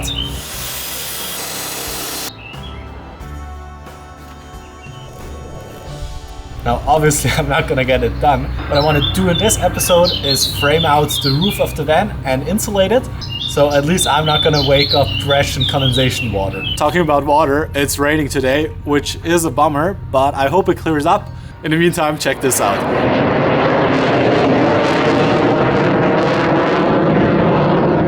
That was insane.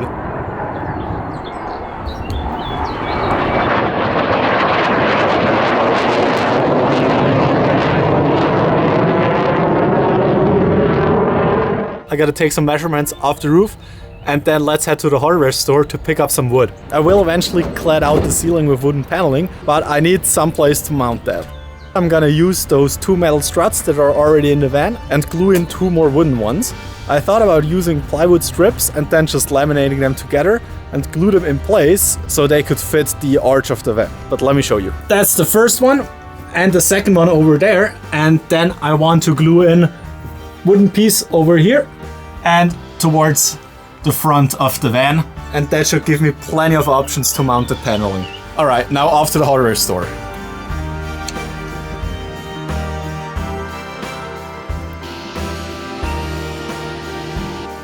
It always takes me so much longer at the hardware store than I'd like to admit. But yeah, got the wood, and at least this time it seems to be in pretty decent quality.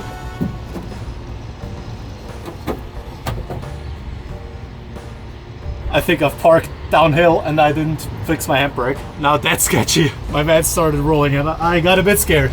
Let's head back home and get the wood cut to size.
Alright, so let's see if it fits. And I'd say that's pretty much like a glove, and they're actually super bendable, which is perfect for my plan. So I think I'm gonna drill the holes for the riv nuts, put those in, and then it's time for lunch. I stand corrected. Considering drying times, it makes more sense to start with the last piece because that's gonna be glued in, and as you know, Sikaflex takes time to dry. So let's get this one prepped, glued in, and then we can have lunch. And also I have no clue why I keep saying that. I mean, obviously it's just me who's gonna have lunch. You're probably sitting at breakfast, at least if you watch it right after I uploaded it. Alright, happy weekend.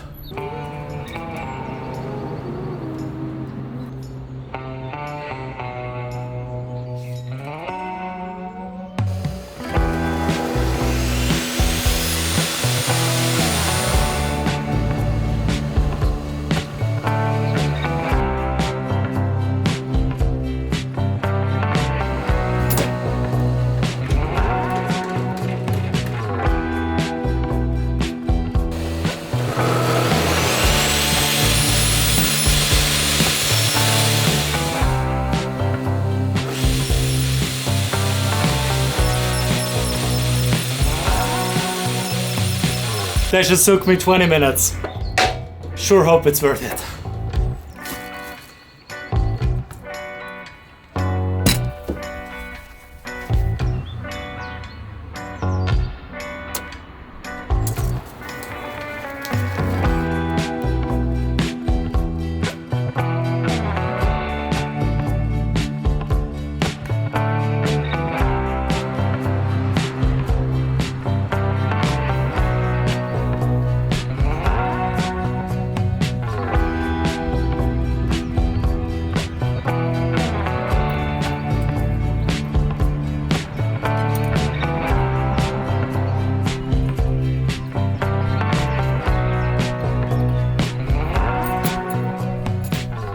Alrighty, finally time for lunch, but while I've got the gloves on, I think I'm just gonna plant the little Moroccan mint, and once that's done, the Sikaflex should have dried enough so that I can remove the clamps and do the second one to start the afternoon.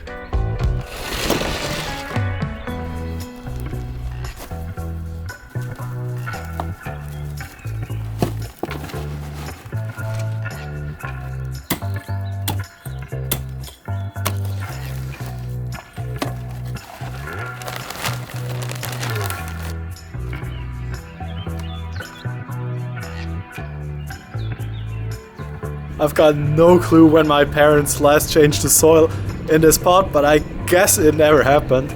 So I put in some fresh stuff, mixed it all up, and gave the mint a little cozy home. Lunch was great, and actually the sun came out, so first time this year that I had to put on sunscreen.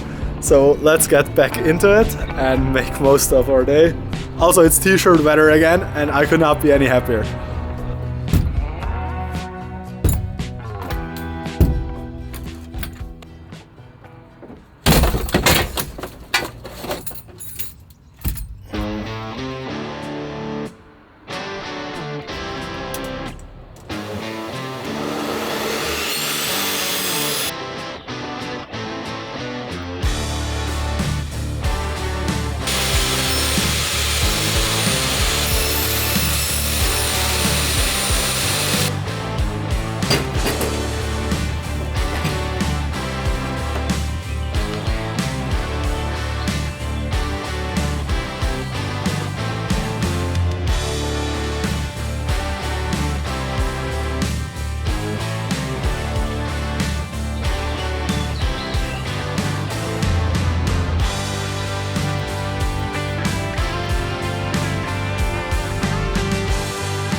Sun was heating up the wood glue just a bit too much, so I had to repark the van. But now let's glue in the second piece.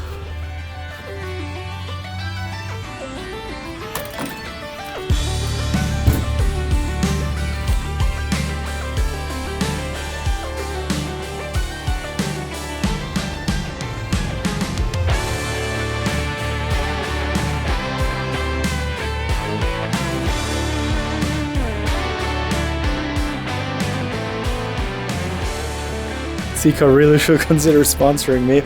I'm using so many of those tubes and it's getting pretty expensive. Quick coffee break and then finally putting in the rivet nuts in the two middle beams, and then it's already kind of a wrap on day one, but we'll see how far we get.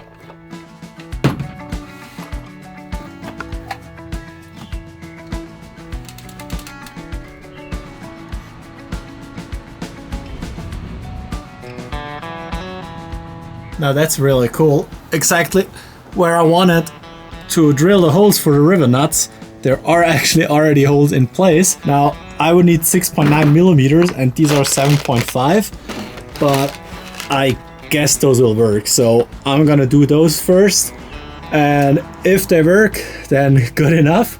If not, I'm gonna drill out more holes with the other ones. So let's set up the rivet nut gun.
I'm calling it a day. I'm super exhausted and I'm gonna see you in a bit. Good morning. Now, I didn't want to bore you out, so I already spent some hours out here gluing up another beam. But before we can continue with the van, we actually gotta do something else, so let's head inside. I also just wrapped up filming the yoga studio. That was a project I did almost a year ago, and unfortunately I didn't know at the time that I wanted to get into long form YouTube content, so I filmed everything vertically, but I made some shorts, so check those out. I'm just super happy with how it turned out, but it's such a bummer that I didn't make a YouTube video out of it, because this for sure is the coolest thing I've ever done. And if you haven't seen this room before, this was actually my childhood bedroom, which after moving out, I turned into my mom's dream yoga studio. So yeah, that was 2 weeks of hard work. Enough contemplating, let's get back to the van. Next up is preparing the ribs for the 2 metal beams inside, gluing those up, and then we can already start insulating the roof.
Alright, so dry fitting worked like a charm. It fits really well. Only issue, the bolts are a bit on the small side, but I'm just gonna countersink it a bit more. So let's glue that in, and then it smells like it's soon gonna be time for lunch.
It really wasn't supposed to be raining today. I've actually already got some sunset music picked out, which I'm gonna play nonetheless. Maybe the sun will come out. No, that was incredible, holy moly. Alright, well, I guess we've got sun now. Now, I am really excited because insulating the ceiling is the last part before the van is kind of ready for its first night out. Of course, there will only be a rudimentary camper, but still. Alright, let's get the ceiling insulated.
This might just be Switzerland's nicest camping spot, but first, quick story time. Almost a year ago, I started converting this old trades van into my dream adventure camper. And while I've absolutely loved the DIY process, I'll be honest, it's been super exhausting at times, especially documenting every single step. So with summer around the corner, I threw a mattress in the back, packed my camera gear and drove across half of Switzerland to camp on a farm for the night and take you along. Now, the van is still far from finished, but I didn't buy it to sit in the driveway. I bought the van to go on so many adventures. So grab a cup of coffee, sit back and let me welcome you to episode 16 of Luke's Van Build Diary.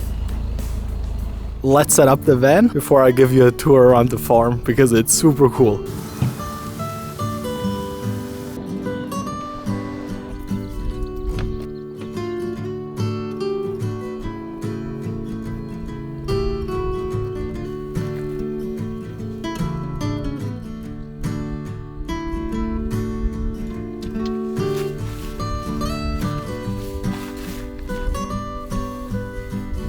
I gotta put some sunscreen on, and then I've already spotted so many farm animals, so that's gonna be an interesting tour.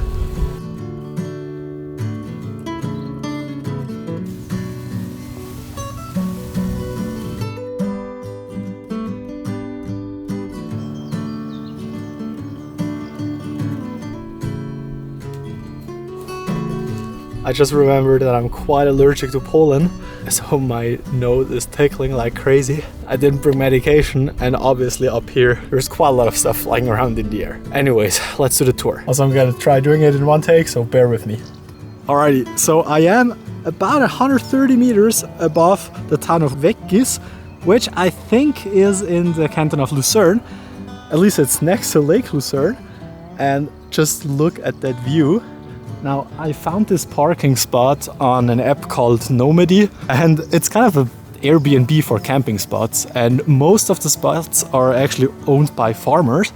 So we are on a fully operational farm, and there's lots of animals, and it's just super cool. Just look at those calves over here, really cute. The cool thing is, well, it wasn't the cheapest spot, it was 25 bucks, but it's fairly reasonable for Switzerland. But there's actually running water, hot and cold, so I might have a shower today, which, as I've heard, isn't that common in van life, but oh well. So I'm on spot 1, and there's actually a second one. Some tractors, if you fancy those. There's a pretty neat looking one in this barn over here. I think those are actually made in Switzerland. They are super rugged while having a really low center of gravity, so they can ride up the hills, which is necessary because it's super hilly. Over here, there's some chickens, and then if we walk up here, which really is quite steep, and I'm already out of breath, we should find camping spot number 2. And yeah, just look at the road. It's incredibly steep. I almost stalled my car a few times, but I made it. There's this really fancy looking spaceshipy bed. I don't know, didn't know you could book that, but I bet it's super hot in there right now. So here's the second spot, and it's just incredible up here. So I think that's kind of it. Now, there's supposed to be a little shop that they stock up with fresh eggs, milk, yogurt. I desperately need the eggs because that's kind of my entire goal for tomorrow. Make an English breakfast, not a full one, but I'm trying to please my quite large group of English viewers. I think I hear the rooster. Let's go down there.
So I spent the last 2 hours reading in my book. I don't know if I would recommend it. I just bought it because it was pretty and it looked like Luke's Toolbox yellow. But yeah, it's called The Bee Sting. Hopefully it's not foreshadowing for what's gonna happen.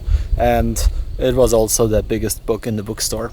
I'm just not an avid reader. I think I managed to read 5 pages and I could not tell you a single thing that happened. What I do enjoy though is this incredible view. I mean, it's just crazy. I don't think I've ever been to a place this nice. So many things I like. Green spring grass, the blue lake and the snow-covered mountains. It's just incredible. And it for sure made me want to jump in the lake. But I think that has to wait a bit. But first, let me show you the camping setup.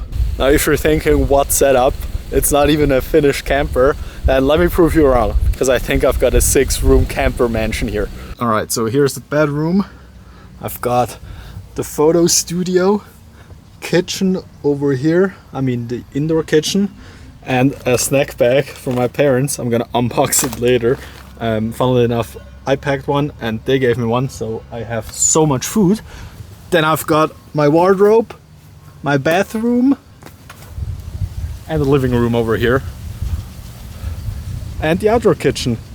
Since it's Mother's Day, we went out for a huge brunch and I tried to fill my stomach as much as possible so I didn't have to cook lunch, and it worked.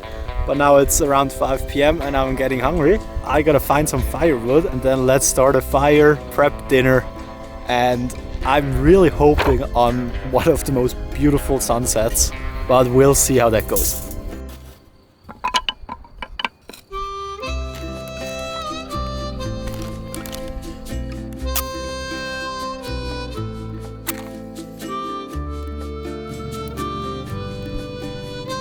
I've never seen firewood looking this perfect.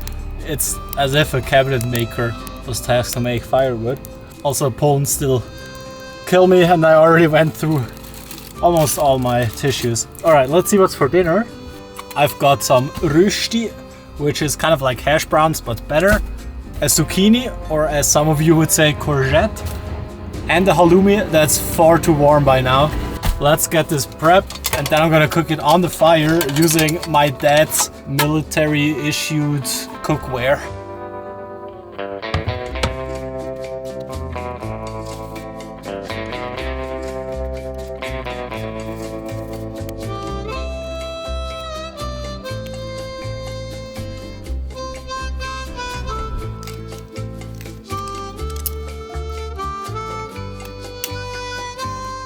Now this chair is pretty cool, but what isn't too cool is that the frying pan is so small. Also, I promise after dinner and perhaps a shower, I'm gonna unbox the snack thing because they said there's tons of dessert in there and I could use some chocolate if it hasn't melted by now. Let's throw on the first load of food. And I also just saw that this is from the year 1984, which is crazy.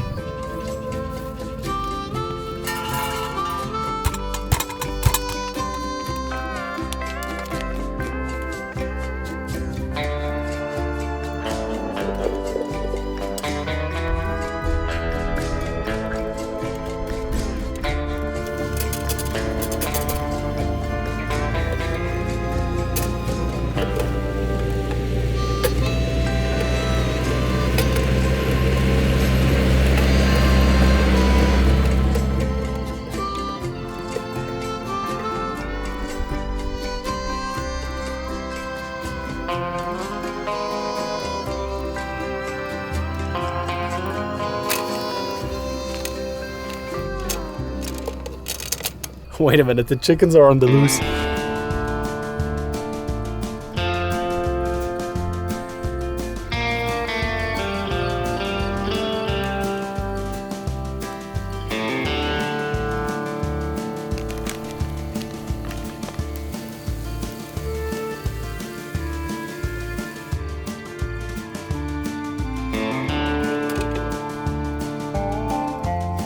I guess today's dinner motto is quantity over quality, because it looks pretty bad. I mean, there is some browning on the rösti, but it's all stuck in the pan. Oh well, I promise this is not going to be the cooking standard once the vent's built out.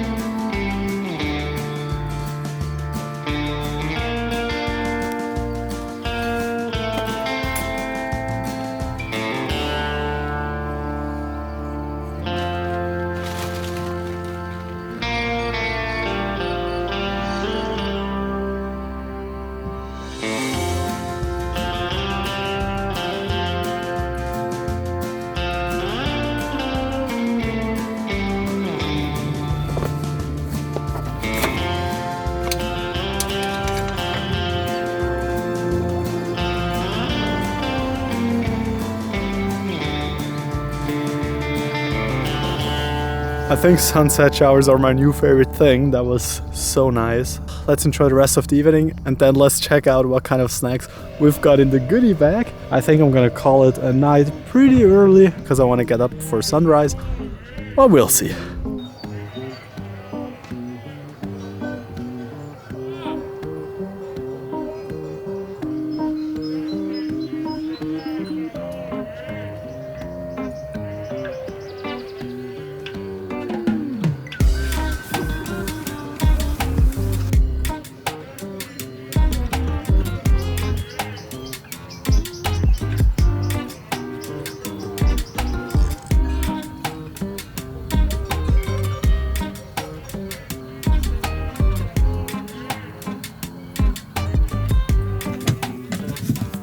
I'm tired, but that sunset was so beautiful.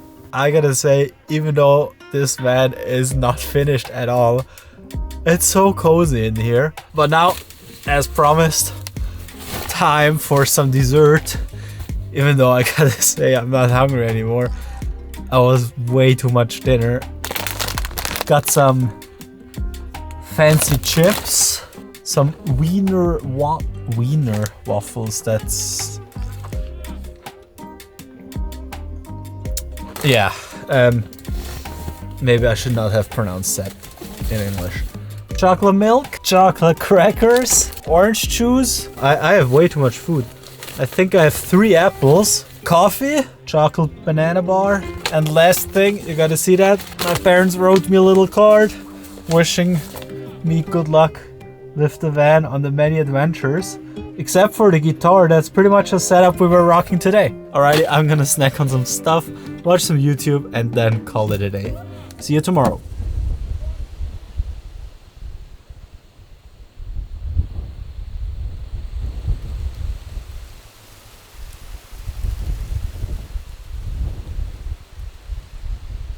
Good morning. I slept pretty well. It's almost 8 o'clock, but it's super cold outside. And just after midnight, I was woken up by quite a hefty storm and had to get everything inside. And it also rained a little bit. Now the plan is to start a fire so I can get some hot water for coffee and make myself my mini version of an English breakfast. I mean, I've only got beans, toast, and eggs. I'm not even sure if eggs are part of it. Apologies if not. Well, yeah. Then I'm still thinking about jumping in the lake real quick.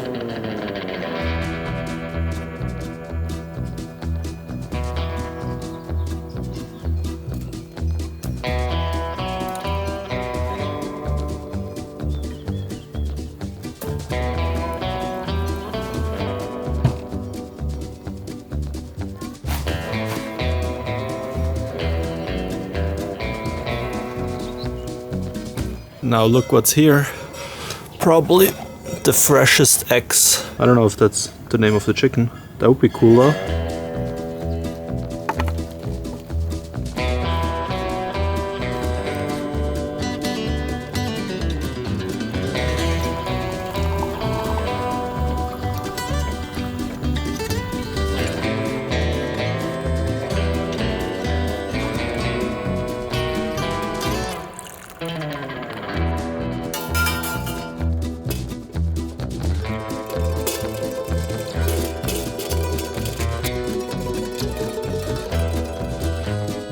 Well, looks like there's a new pope.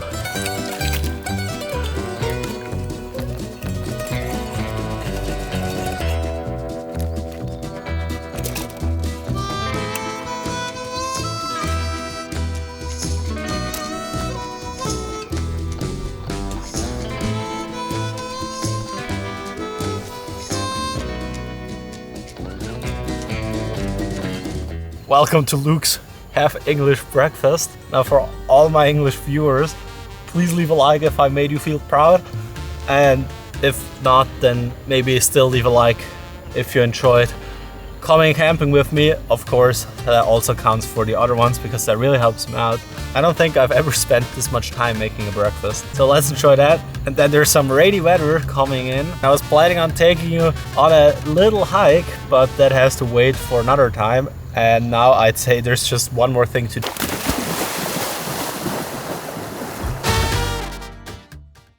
It's already episode 17 of the ultimate adventure van build. It's gonna get super hot today, so I got the van pulled up into the garage and I suggest we set up a workspace in the carport and then I can tell you what we're gonna do today.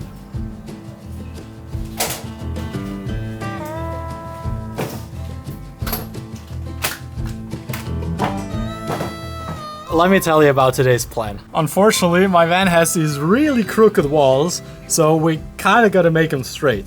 Which means the plan for today and the next couple of days probably is going to be to fit pieces of lumber somewhere on the wall to kind of get a flat grid. I can then insulate the entire wall, carpet these two sections, and then I'm gonna pretty much do the same thing again and double it up. So in the end, I'm gonna have a little shelving system, and once the second pane is on, I'm gonna have two straight walls in the van, which will make everything else a lot easier. I did have quite a few sleepless nights because I just can't get my head around how to do this the best. I guess it's just gonna be a lot figuring out in this episode. I'm super happy to have you watching along, and I'd say let's get started before it gets too warm. And I think first measuring out the back and figuring out where to place the framing, cutting everything out and doing the first glue up. Then what I also want to tackle is covering up the wheelhouses, but as always, we'll see how it goes.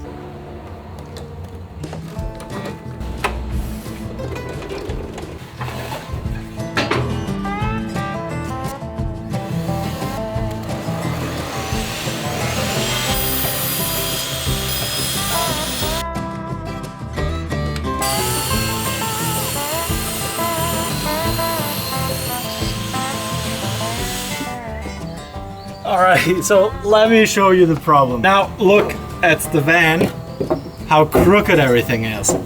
One thought I just had was not only make a shelf on this height, but also up here. So I could have kind of like a cable tray, and that would get me around this stuff here. Maybe now you can see why I've had sleepless nights, because this really was the point that worried me the most about the van build. Half an hour later, I think I have an idea. So up here in the front, there's this quite nice lip.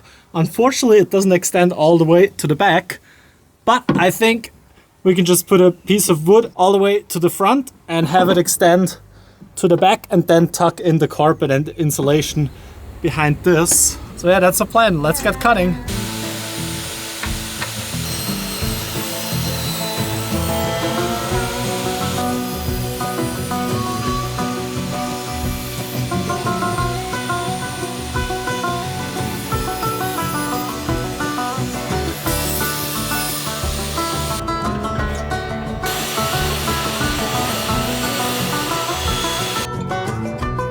Looks like they fit pretty good.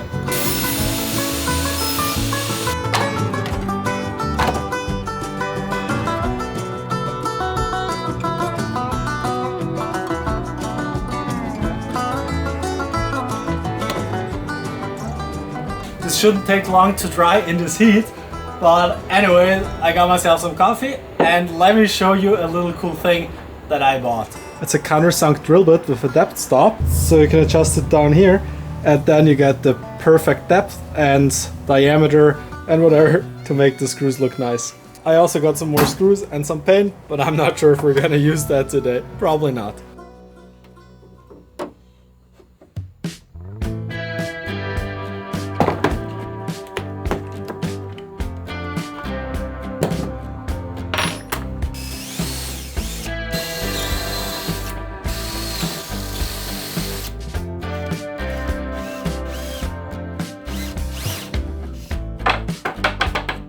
It should be good to go, so now the tricky part, making sure this is kind of plumb level, whatever you want to call it, to the van. But yeah, I don't have any reference points except the floor, but I'd say the floor isn't that straight either. There's so many spider eggs everywhere. Ugh. I'm just gonna be using the level on my phone, I think.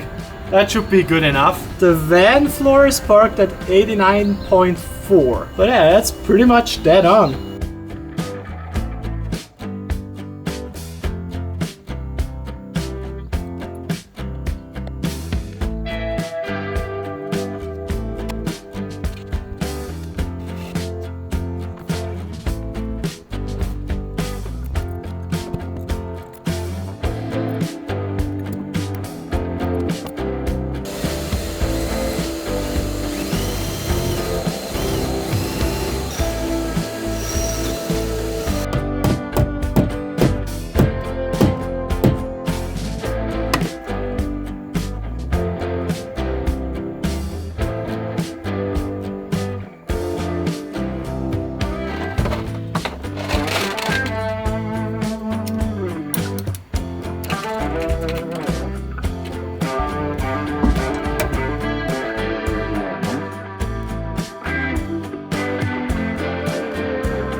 I'm really exhausted, so finally time for some lunch. Then there's gonna be a little side quest. So I drew up a plan. Now the box is supposed to go right in here with some weird angles, of course, again. Nothing straight in here. That should make the perfect place to put the inverter later on. I think I have enough of the old van floor to make it out of, because it doesn't have to be pretty. So let's get started with that.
This took so much longer than I'd like to admit. Probably spent the better part of the last, I don't know, 3 hours working on it. All right, let's see if it fits. And I think there's gonna be some ice cream. All right, so those were the angles that I had to work around. And I'd say that fits pretty well. Ice cream was phenomenal. Now it's already kind of late, so I don't fancy making too much noise anymore. So I'm gonna pull out the garage, finish up some insulation jobs and bits here and there. Then I'm gonna be back on another day. Never mind, there's such a big mess in the garage and I can never find my tools. So I think I'm just gonna go through all the boxes, clean everything up and yeah, enjoy the sunset a bit.